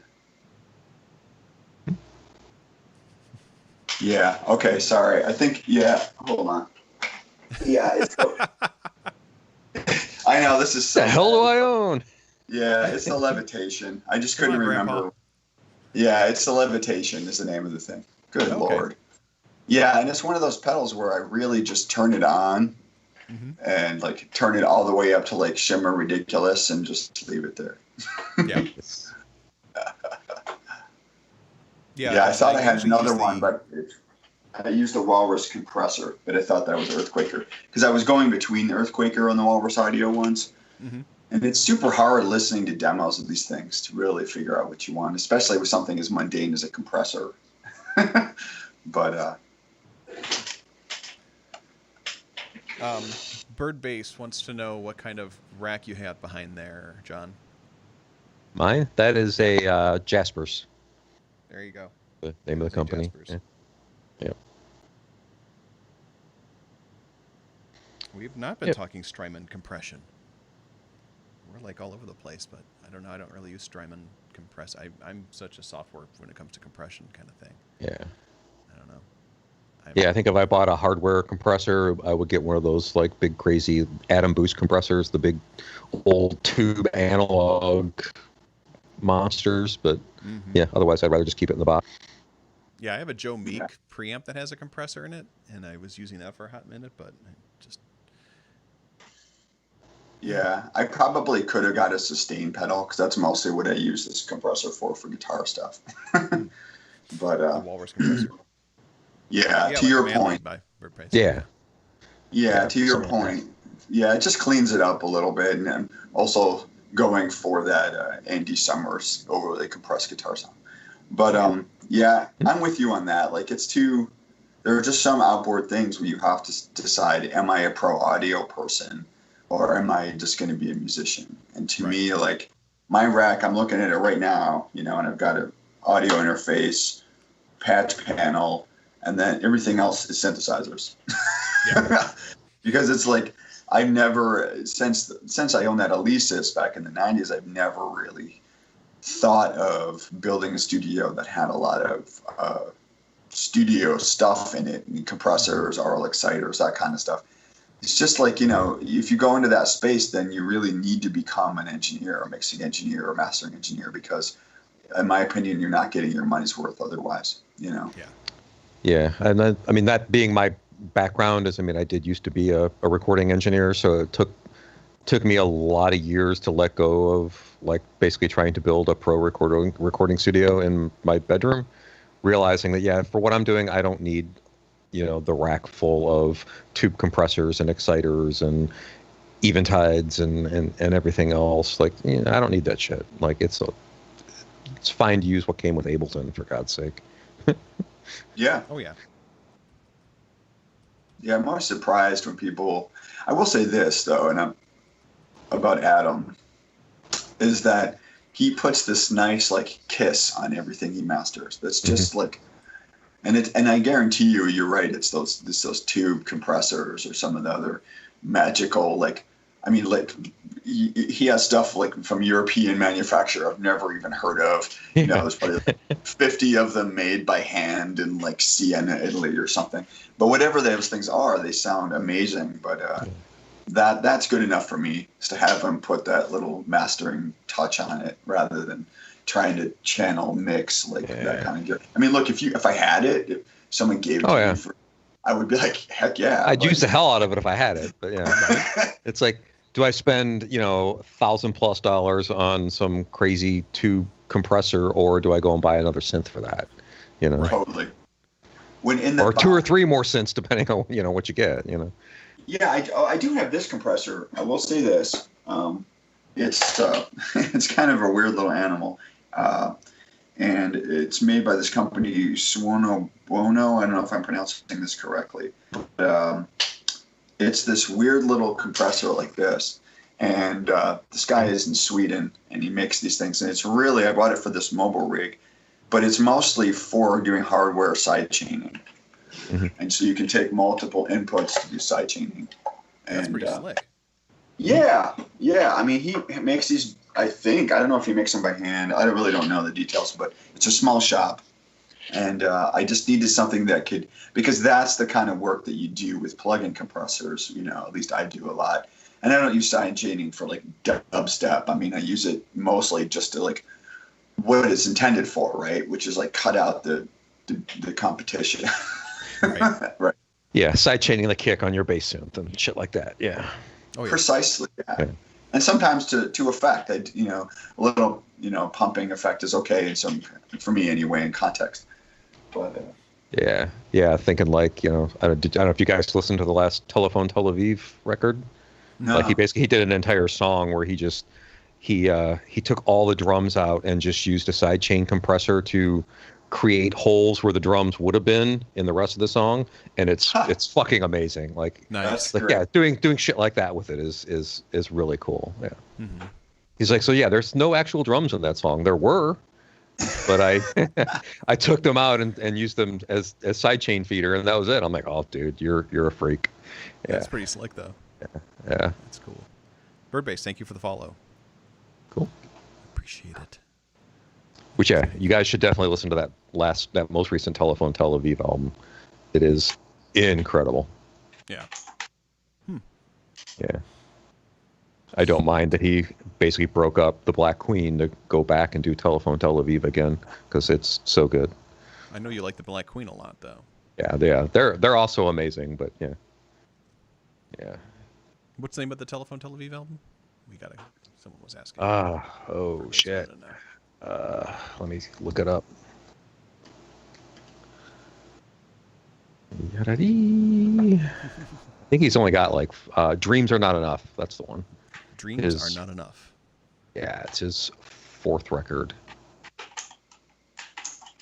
Yeah, he was when they started as a duo, did a few records, and then the other guy in the band died. I don't remember what he got sick or something and passed away, and he kind of put away Telephone Tel Aviv for a while, and like he joined Josh Eustace, I think is his name. He played with Nine Inch Nails for a while. Then he ended up doing the Black Queen thing with the guy from Dillinger Escape Plan, and then he decided he'd had enough time after his partner passed away that he wanted to go back and do the Telephone Tel Aviv thing again, and it's an amazing record. So nice. Yeah. I'll add that to my playlist. Oh, I did. Okay, so yeah, this guy worked with Pucifer and Nine Inch Nails. I didn't realize. Yeah, he's gotten around a lot. Yeah, but yeah. Super cool. Yeah, there's even if you have a battery, he even did a drum kit for NI's battery. Oh, That's no doubt. really good. I've used it in a bunch of songs. It's an amazing drum set. Yeah, the Telephone Tel Aviv kit, I think, is what it's called.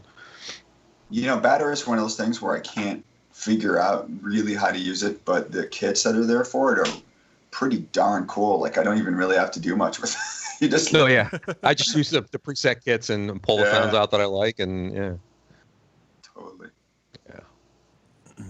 Yeah, I haven't really tried that. I don't know much about a lot of the NI stuff. I haven't tried because way back in the day when my computer was too slow for it. I never went back to it for whatever reason. I think Yeah. Yeah, I'm loving having a new computer now because no problem running all the NI, Arturia, all that stuff, hogs. I can load like 15 reactor ensembles and barely move the needle on the processor. It's nice. Yeah, my Mac Pro is a lot like that too, where it's so much more. Yeah, I mean, I'm going to kick myself in like 3 weeks when Apple finally announces new iMacs, and I'm a generation behind. But this computer will last me 5-6 years, and it was time. So, So, I haven't really been, other than, like I said, with the pre-show discussion, getting my Atari 1040 ST to work with the BBS system, which is sickeningly retro. Right. I still want to hook mine up. Yeah. Yeah, you can buy this guy. This guy makes these things, and I guess there's a kit to them too. But they're basically RS-232 serial to Wi-Fi adapters, and you can use them on C64s and the old Ataris, and they're pretty cool. And that they become like a mini access point. Oh. Sorry, I was yelling at my wife real quick. Oh, that's all good. Keep So, talking. Andy, tell me about this. Like, I'm curious. Like, with the implications, I mean, I am sort of following and sort of not. I know you're probably more plugged into the Apple sphere than I am. But I heard the rumor that they were doing their own chipset, that they were going to do like an ARM-style chipset. Like, what do you think the implications are for people writing code on those platforms, especially like in, assembly or C? I mean, that's going to be a pretty big impact to a lot of vendors, don't you think? Sure. I mean,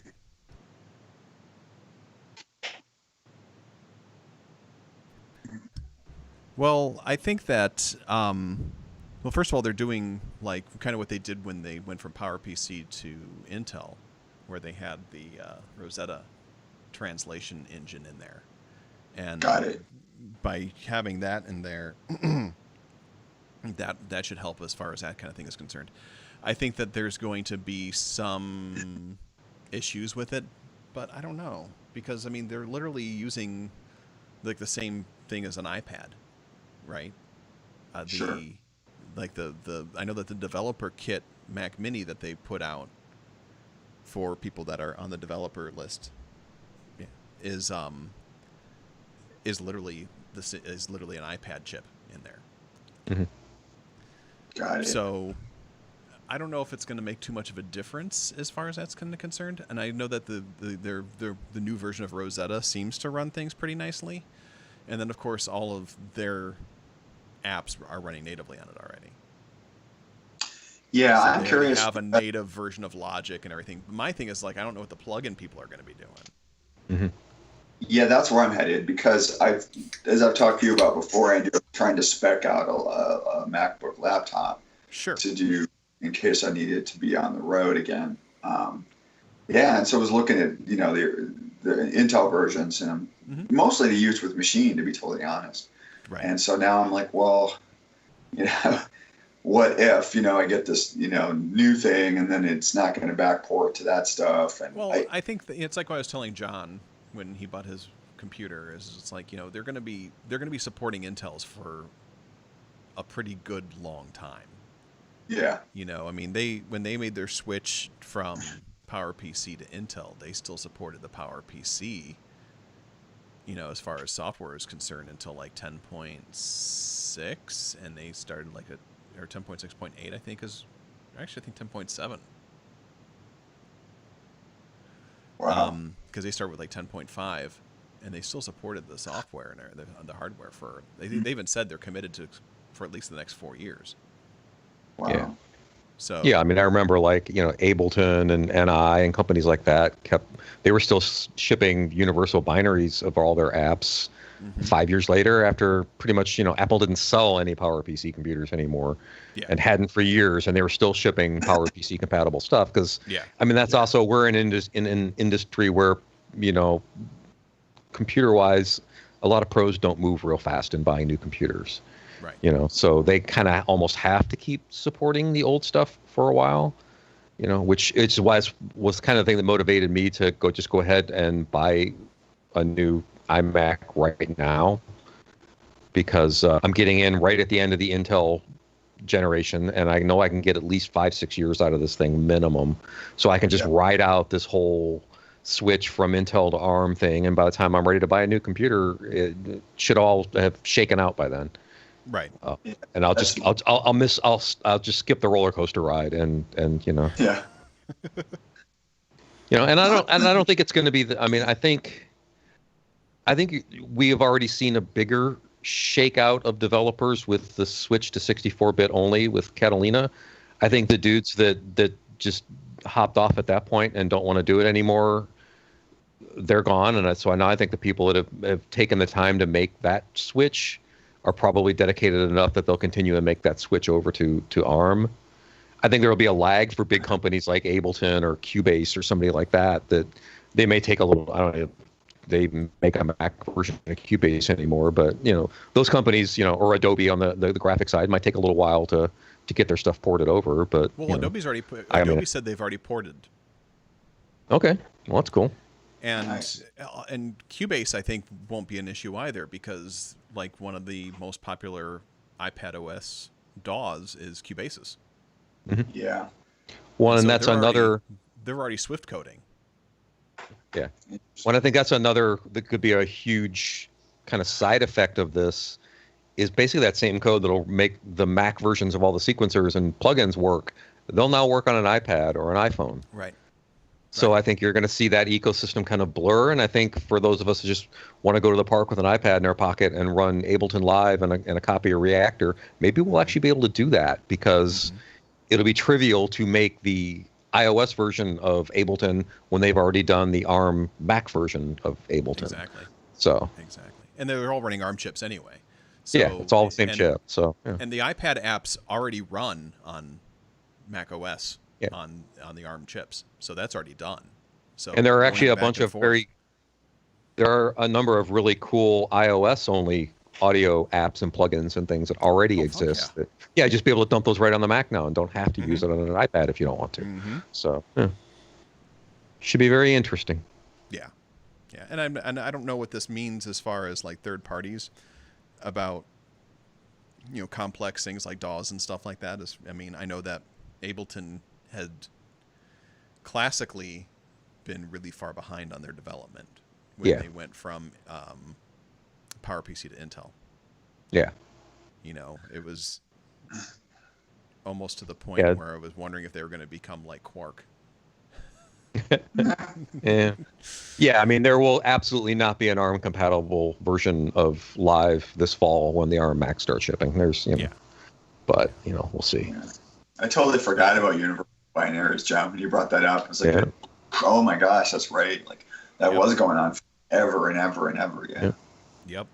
And I'm sure we'll see that again because, Oh yeah. there are. I mean, this new iMac that I just bought is replaced a 6-year-old MacBook that's still running High Sierra, I think. I'm not even sure what OS is on this thing.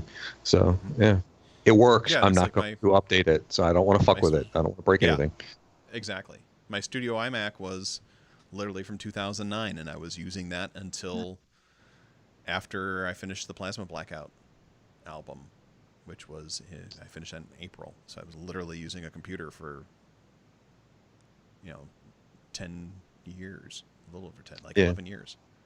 Yeah, So, this is a mid 2014 MacBook, and it's still running High Sierra. I just looked, and I think I only went to High Sierra because that's what Live 10 required. I had to upgrade at that point, so I was like, Yeah. all right, cool, I'll upgrade one more time. It's actually what I'm doing this stream off of right now. So, Mhm. and it will be my OBS box Yeah. going forward. I'll do all my streaming off of this thing Oh yeah. Nice. instead of borrowing my work laptop to run OBS while I stream. Yeah, it's kind of crazy. And it should be interesting because if you look at how like the ARM architecture works. I mean, it's a very low energy, low heat system. You know, so it'll be interesting to see how they progress with their computers as far as that kind of thing is concerned. You know, Yeah, this will be the first time that they need to more address the high performance versus low power, low, you know, the focus on it always in the past has been, you know, battery drain and things like that on portable devices. And now, Right. when that's not a concern and it's more important that we have all the horsepower we possibly could get out of it and are willing to sacrifice energy efficiency for that, if they'll be able to adapt it to work in that kind of environment. right. Absolutely. Yeah, my Mac Mini. I mean, and it's a freaking space heater. You know what I mean? It's just the way it Oh yeah. it is. Yeah, I'm surprised sometimes even how hot my iPhone or my iPad gets when I push it. But Yeah, I mean, I have an iPad Pro, and I haven't had any heat stuff too much really. Like I've one of the newer ones, like 2019s. And I mean, I use that more for work than my laptop at this point anymore. I just got the Magic Keyboard with the built-in trackpad, and that thing is just like, oh, that sounds cool. computer now, you know. And the keyboard feels really nice and everything like that. It's the same one that's on the new MacBooks, so it's not the scissory one that breaks all the time. So that's nice. But yeah, so John, tell us a little bit about the Next Information Tray album. Well, let's see. It's done at this point. So right now I'm just kind of going through and I'm getting good, 24-bit bounces of everything to send off to mastering, which unfortunately, as I just mentioned, I bought a new computer. So that's been a little more work because I'm opening it up and, oh, I forgot to install this plugin. Oh, this preset didn't come over. So I've got to move it back over to the old computer, find out what preset I was using and bring it over to the new one. But yeah,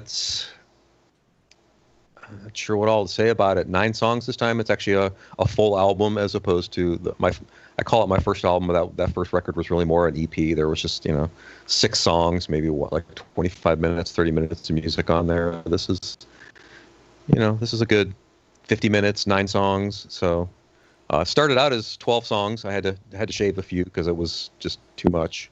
Mm-hmm. Which those 3 songs will be on the third album, I guess.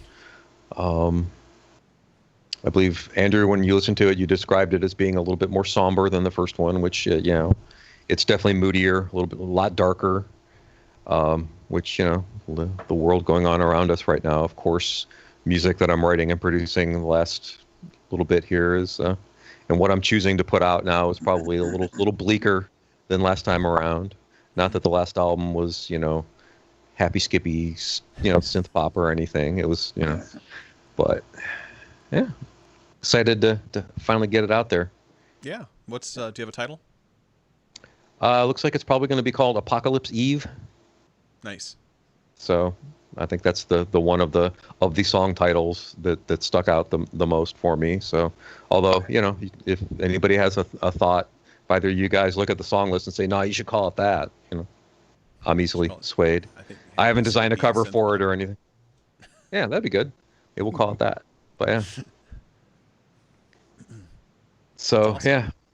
Yeah, that'll be sent off to mastering probably sometime next week. I don't know. You said, I know Adam's a little backed up right now, so it might take some time to get that mastered, which is fine because I have not even thought about designing a cover for it yet. So I still need to work that out. But yeah, that's awesome. Then it's off to the third record, as I mentioned before this stream. I have a baby on the way due in December, so my goal between now and then is to get as much shit done. I'd like to have the third album done by the end of the year, so I know that I've got something to put out next year at some point when I'm a little more time constrained. So, and that shouldn't be a problem. I've got, I think, 6 or 7 songs already done that I do eventually want to release. So, and another 5 or 6 that I think I want to release. So, I should easily be able to assemble another album with what's laying around.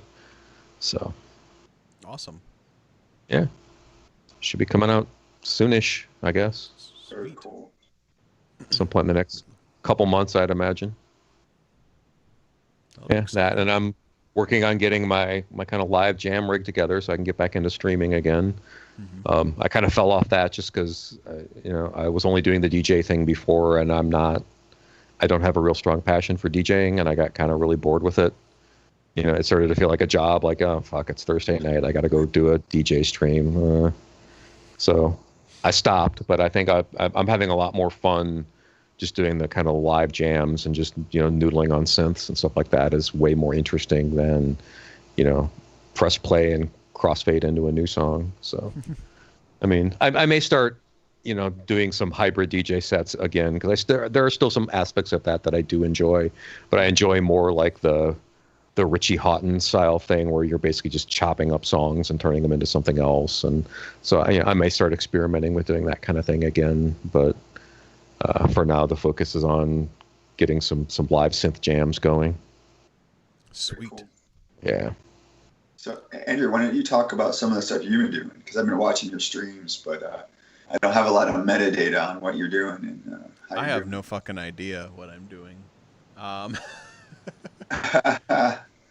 Like, the live streams are mostly just kind of one-time, kind of spooky action style jams that they'll just go up there and that's it.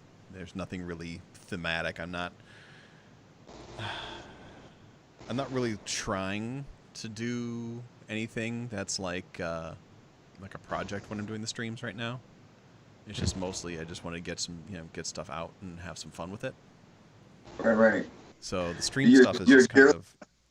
Your gear lineup is fascinating, and your mixing of modular and other things. I think it's very cool. Thank you. Definitely. Thanks. Yeah. It's been kind of fun. The horn, the pipe is fun. Yeah, I think it's crazy. The thing is so weird.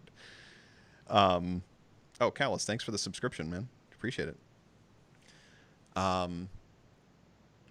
Yeah, so I mean, the streams have been kind of the performance arty, goofy shit that I like to pull out of my ass once in a while. And it's fantastic in that regard. Like that's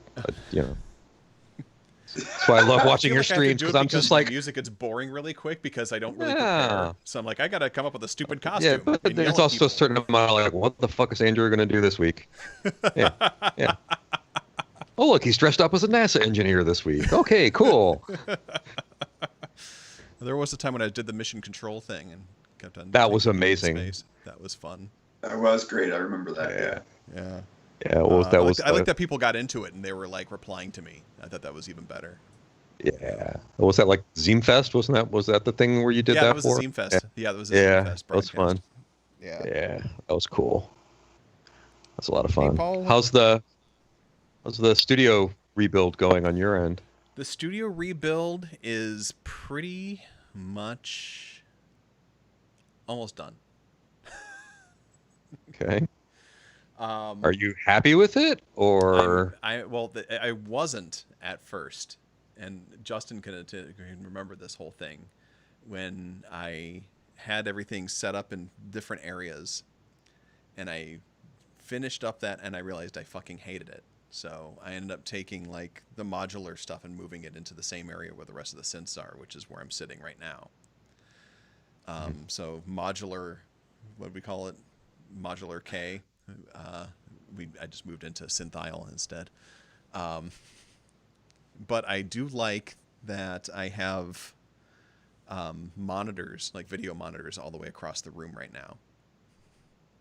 So That's right cool. now I'm staring at you guys on like a big monitor that's over here, and then I also set up my old event studio monitors over by the synths over here too, so that way I Okay. can hang out in here and work on synths and stuff like that, and have speakers sitting right there as opposed to sitting all the way over by the desk. that's cool. Wow, man. You got like the Truman Show Black Mirror studio thing going on. Yeah, kind of. But I don't have everything rigged up for video because I'm going to need to buy a lot more cameras to do that. But I am Got it. slowly putting ceiling mounts for the cameras up, That's cool. and figuring out like places I can put them, because my original thing for last week was going to be using a whole bunch of Electron gear and like the K Station and the Medusa and just making this insanity. But I started doing it and I couldn't get into it. And so it's just like, I'm just going to use the Deluge because it's the Deluge. And I can take out the Deluge and be happy making something with it really quickly. I think people enjoy it. I enjoy watching it. Oh yeah, definitely. It's a very cool UI and very interesting workflow. Yeah. Yeah. Well, I like that. What's that?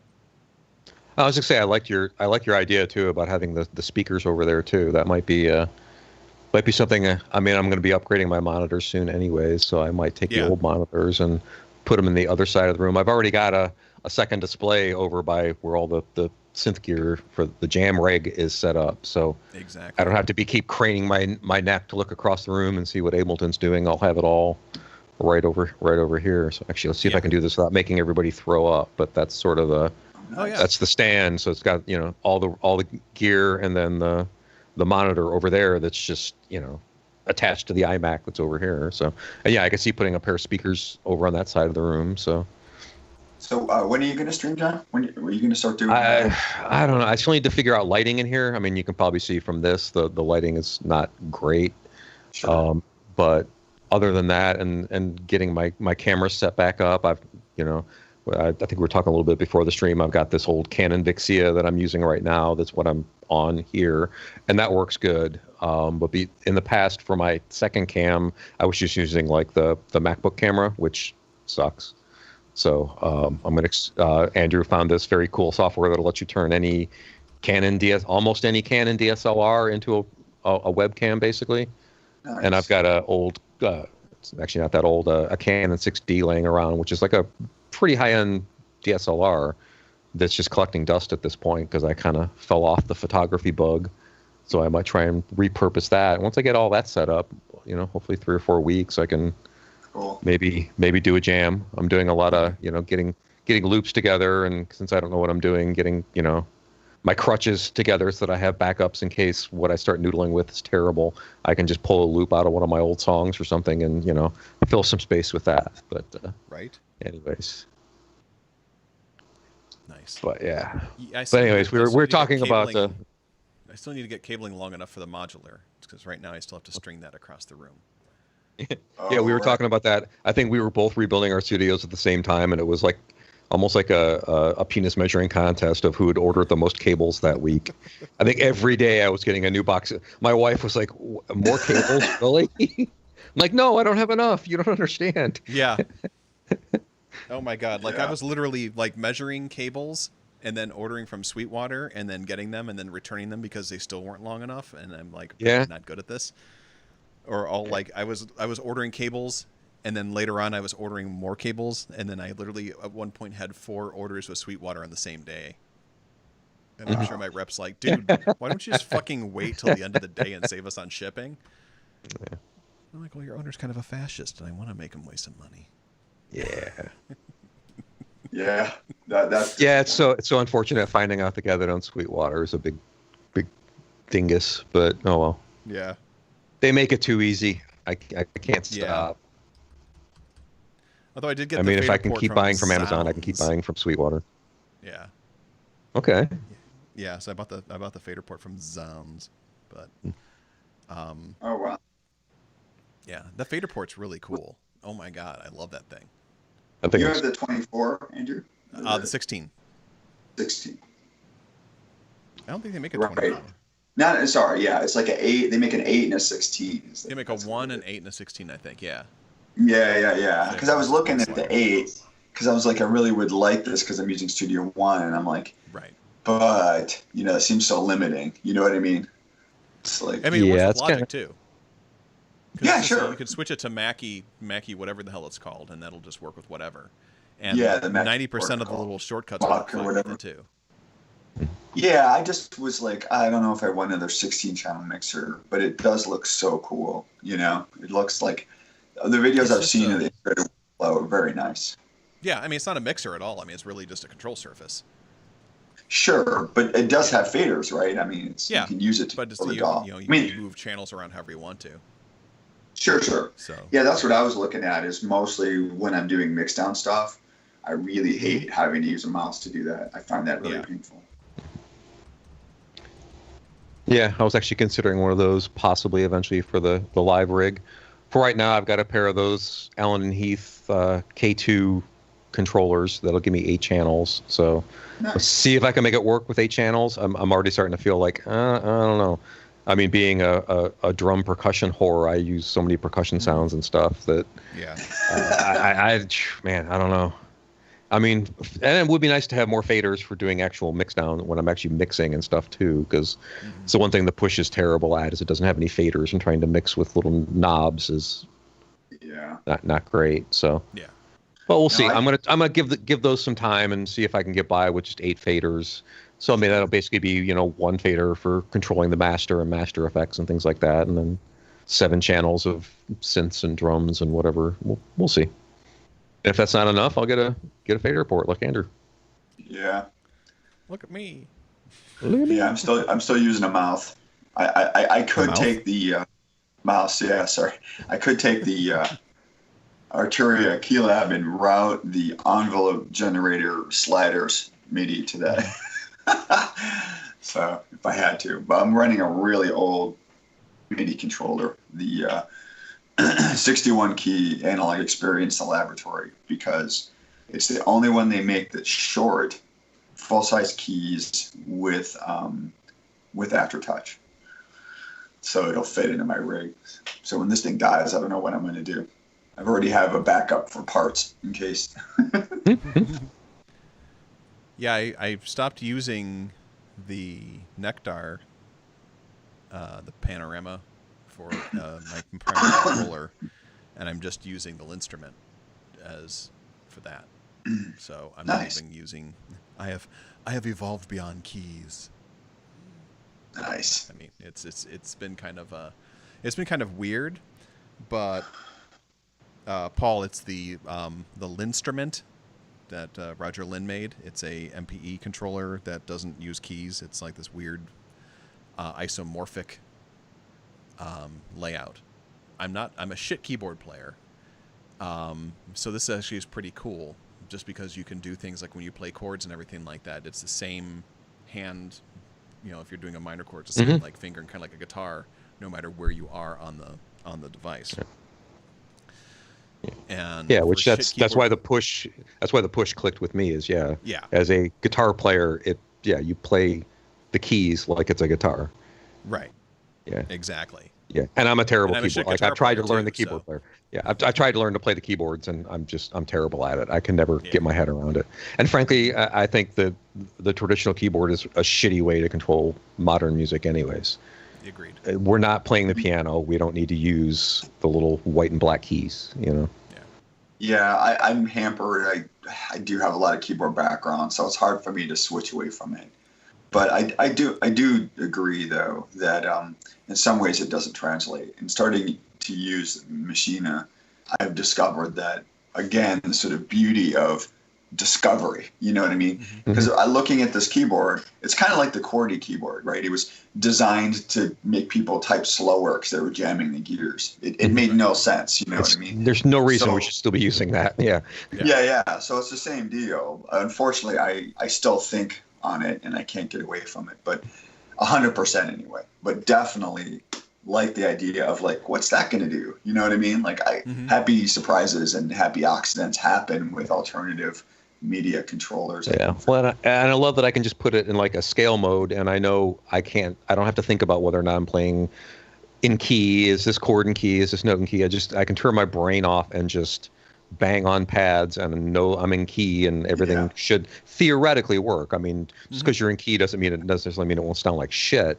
You can still create dissonant, horrible noises in key, but it removes another barrier to creativity where I don't have to think about one less thing to worry about while I'm just trying to come up with something. Yeah. I mean, Banging on the keys like a monkey until something comes out. Basically. At the risk of sounding super pretentious, so I do like it. I do like that. That it makes it so easy to do lots of stuff like that. But yeah, the pretentious part is that I definitely like having sort of a music theory background to be able to purposely make things dissonant in ways that I can't when I'm mapping into the key. But honestly, that is so rare that it's almost like, yeah, dude, just use that. You know, and once in a while, if I want to do something weird, you know, I can go off and, but yeah, you're absolutely right. And I would love to find some large scale thing. Like, I don't know if the instruments for me, but I would like to eventually replace keyboards. I think that would be cool. Yeah. I think also because I use the Deluge so much, and it's also the isomorphic layout, so I can move from, you know, composing music on the Deluge and then using the instrument, because that's what I'm starting to do for like Plasma Blackout. If there's ever another concert to play in the world, that's what I'm going to do, is just use the instrument to control everything. And you know, figuring out the key moves and stuff like that's been a lot faster because I did that on the Deluge anyway. Can you do the keyboard mapping like Machina or Innovation stuff, like where you can tell it just to be in that key so you don't screw up, or are you it's chromatic, instrument? Right? Yeah. The instrument's chromatic, but the Deluge you can do that kind of thing. Yeah. Because like the let me just grab it real quick. Come here, buddy. Yeah.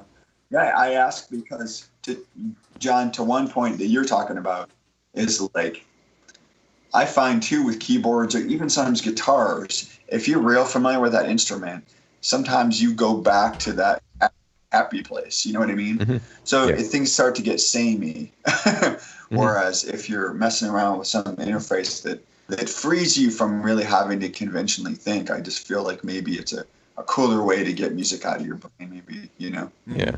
I mean, it's like the way, you know, how Vince Clarke used to write everything on guitar and then figure out how to play it on the keyboard, because he couldn't play keyboards. So he's like, all right, you know, I'll do all my writing on the guitar because that's what I'm comfortable with and that's what works, and then figure out how to play it on the keyboard. So, and it certainly, and it worked for him. Oh man, some of the best keyboard lines of all time. Jeez.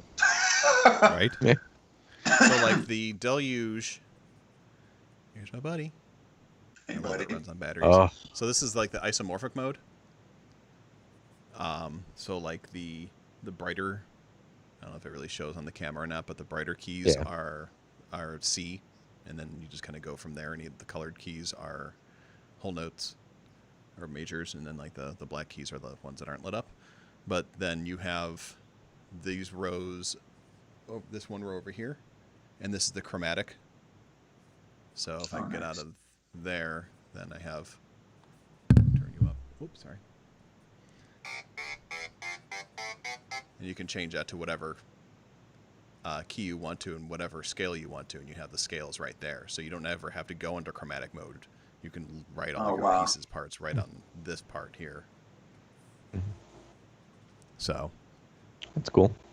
Yeah. Yeah. It gives you those kinds of options, and you can plug in MIDI into it, and it works fine too. I was going to say, what's your experience using that as a MIDI controller? Like, good. Well, it doesn't. The buttons are not velocity sensitive, so you have to program velocity in.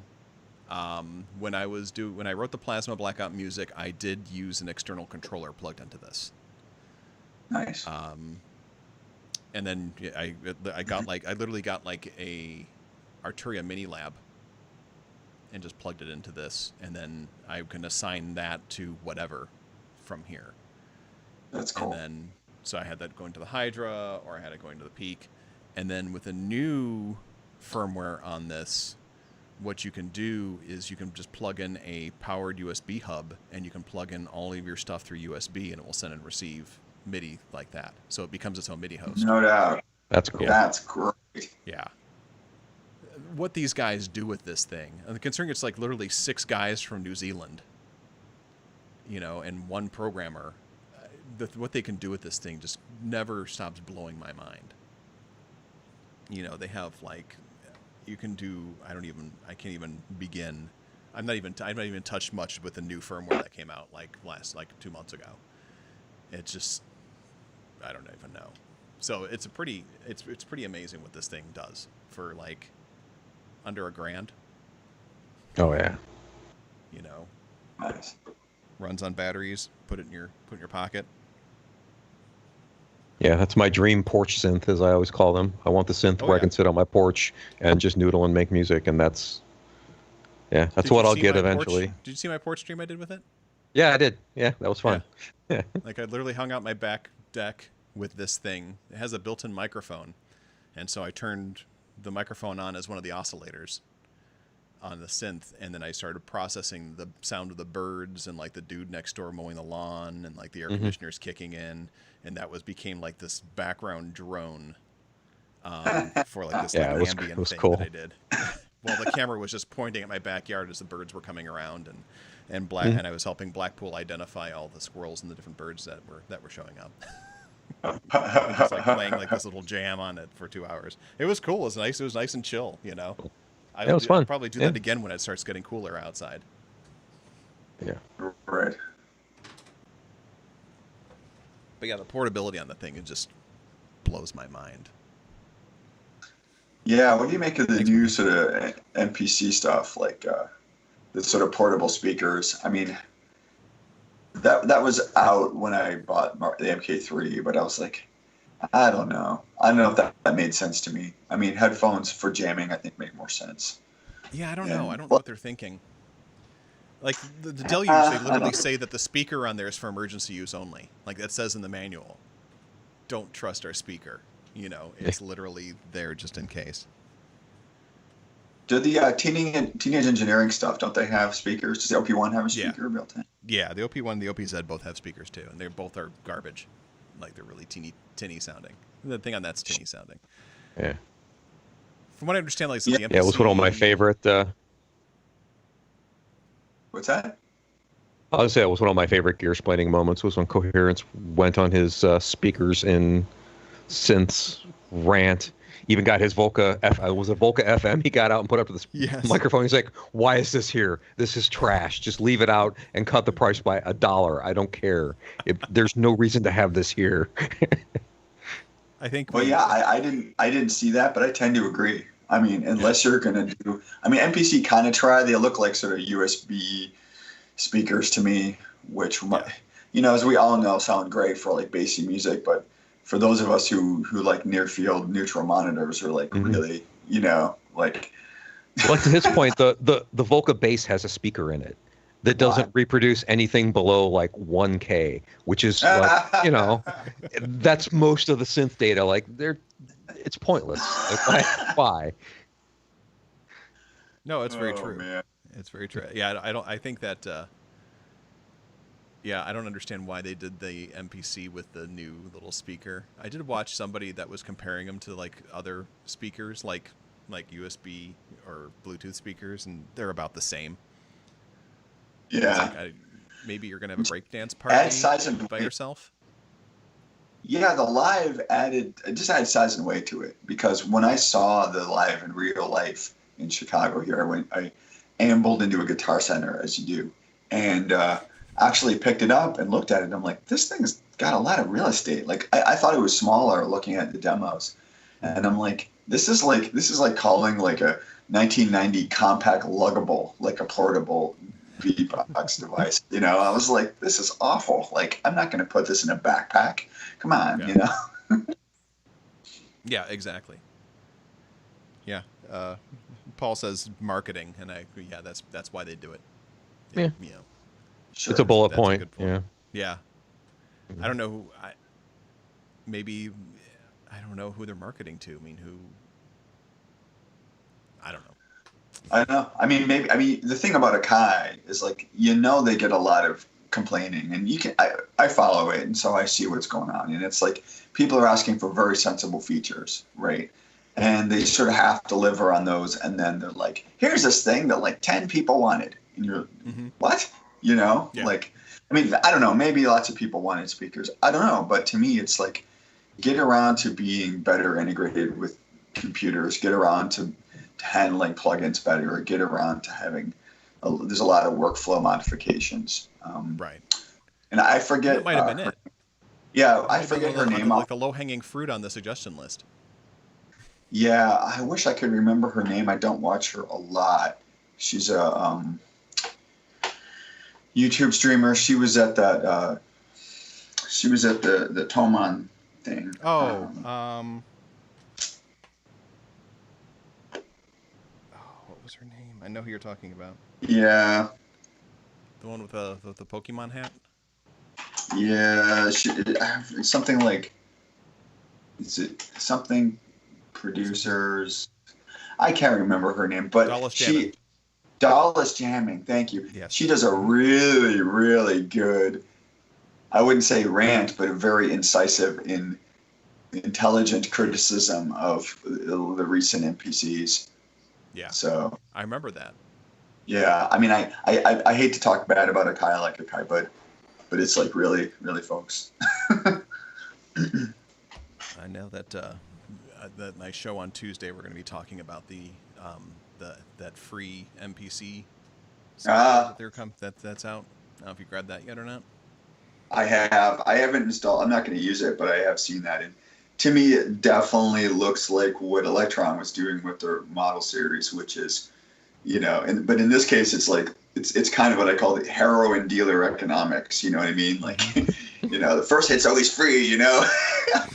It's like, but they're trying to get people in, to that space, and then buy their stuff, which whatever, that's fine, Sure. Whether it's buy their plugins, their software, or buy their actual hardware, it's a win-win for them because, frankly, the MC2 software, and I had the old one installed for a while, is nothing to write home about. So, I mean, if you don't have a DAW and you need a DAW, it's good. I'm sure some producers will do great stuff with it because I don't think hardware makes the producer really, or software. Yeah, that's true.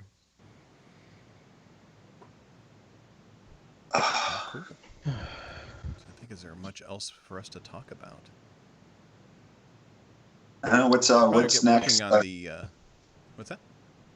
No, yeah. Oh, you're talking about Metropolis? Yeah, we should probably work on Metropolis a little bit.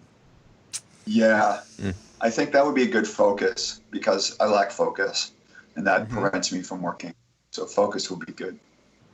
You put those extracts up there on the share, right? Yes. Yeah, I have to go. I haven't even downloaded them. I need to go. Me either. Right. Yeah, those are some of them are. I didn't do the whole thing because like those little bits are huge. Like the whole because I'm basically taking everything and turning it into a Final Cut project, and it's a 2-hour movie, so it's almost a terabyte. Yeah. Well, I mean, running the risk of turning this into an agile scrum this afternoon, I do think that that we should take our time and this should be super quality. Because even with the last one we did, I banged stuff out quickly and just wanted to have fun with it. Because this is such a seminal work, such an important film, and the way we could work, just throw out sketches to stuff and then listen and then be very democratic about how things are going to go in the end. Sure. Or even hopefully like riff off of themes, which we did very successfully last time, which is like, written this little theme and then you'd write some counter theme and then, or a different synth sound. And I thought that was really delightful. And I like to do something like that again. Oh, yeah. So my initial tracks will probably be super simplistic but I think that'll be good. Yeah. Like whatever ideas. I don't know. Like basically what we're doing is we're recreating a new soundtrack for the silent film Metropolis. And we're taking our good old sweet time doing it because we're farts and we get distracted easily and pandemic. Yeah. And Western civilization collapsing and wee.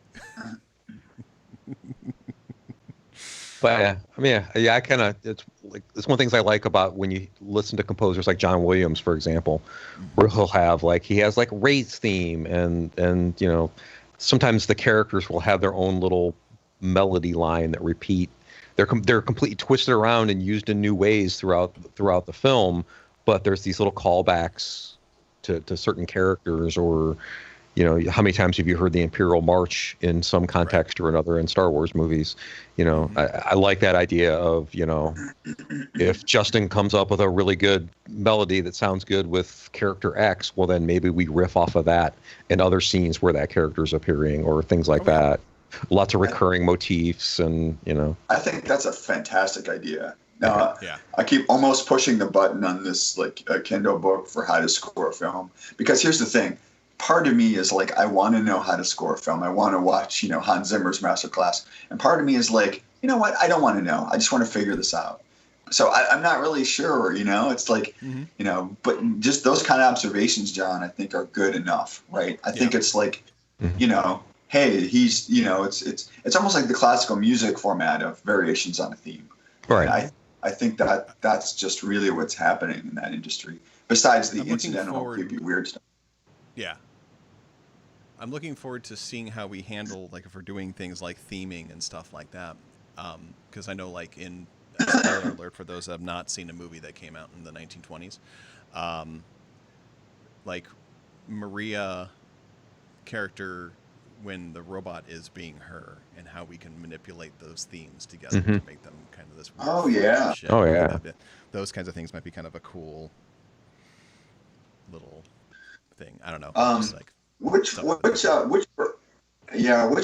Well, you can do this offline, but I want to make sure I'm watching the right full version, because I'll probably just go back and watch it, because I have. Yeah, I need whatever to. the last version that came out on DVD was. Okay. Like, I'm not sure if that was the one that they found all the the one that has all the extra footage that they dug up or not. Right. Cool. No, that's fair. I should probably do that, because that to me is like the most motivating thing, is to just watch the film. Oh, yeah. I'm not sure I've ever actually seen it all the way through. I mean, I know I've seen a lot of it, but I don't think I've ever actually sat down and watched the whole movie in a sitting. So yeah, I need to do that at some point. Hey, if Jeff Mills can do it, we can do it, right? Yeah. Well, and that's kind of the other thing is I like that I like you're talking about, like, let's take our time and do this right, because it's another one where so many people have done this already that you can't just half-ass it and be just another dickhead who did a Metropolis soundtrack, Right. There's plenty of dickheads that did that, Yeah, like Jeff Mills. like Jeff Mills. Yeah. Love Jeff Mills, He didn't- but his soundtrack was not good. I was just gonna do like a slow down vaporwave of Billy Squier songs. I don't know what you guys think, but no, I'm just kidding. Perfect. I'm trying to think if I know any Billy Squier songs. Oh, Everybody Wants You. Come on. Yeah, Okay. Stroke Me. Thank you. Oh, dear God. Yeah. That song. I fucking hate you people. Sorry about that. Hopefully, you won't get any copyright infringement from my I know, right? horrible. YouTube's rendition going to take there. us down. Facebook's Yeah. going to cancel us. Copyright strikes. Yep. Off we go.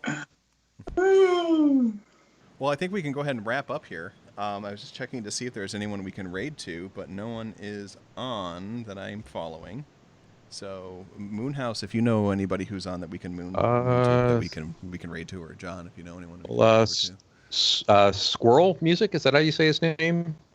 Is he on? I He's don't know his doing name. the part of the Anais, however you say his name, Appreciation Fest thing. He's on right now. I don't know if he's only got one viewer I'm seeing, so I don't know if he's actually started yet, but Okay. let me see.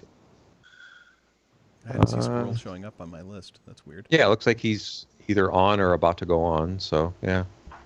Yeah, it's 5QRL Music is how he spells it. Yeah. I'm assuming it's Squirrel Music, but yeah. Yeah, Squirrel. Yeah, it looks like he's Yeah, there he is. either hopping on or already playing, so that's the only person I see other than you that's on my list that's on right now, so. Okay. Put them on. Bounce over to him. Thanks, one.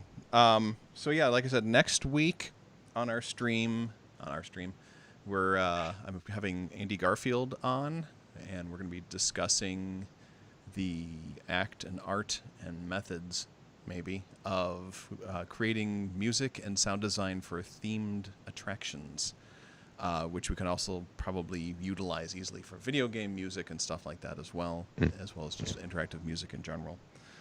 So come back next week, 1 p.m. to 3 p.m. Eastern Time here. If you're not, please hit the follow button, like and subscribe. Smash the subscribe button or whatever. Come and hang out with us. We'll be doing stuff. I'm going to be doing stuff for about the next 4 weeks every Saturday. So it'll be a busy time. Cool.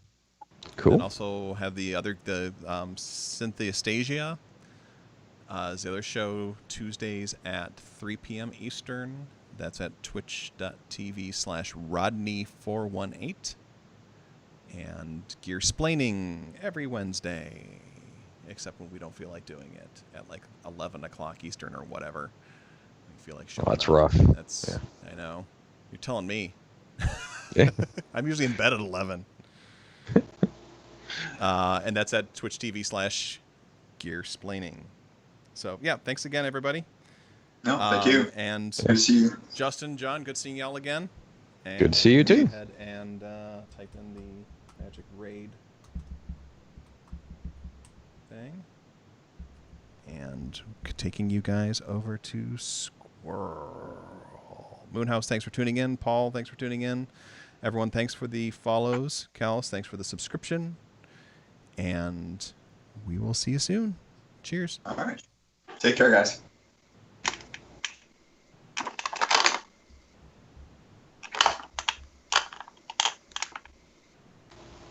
And we're off.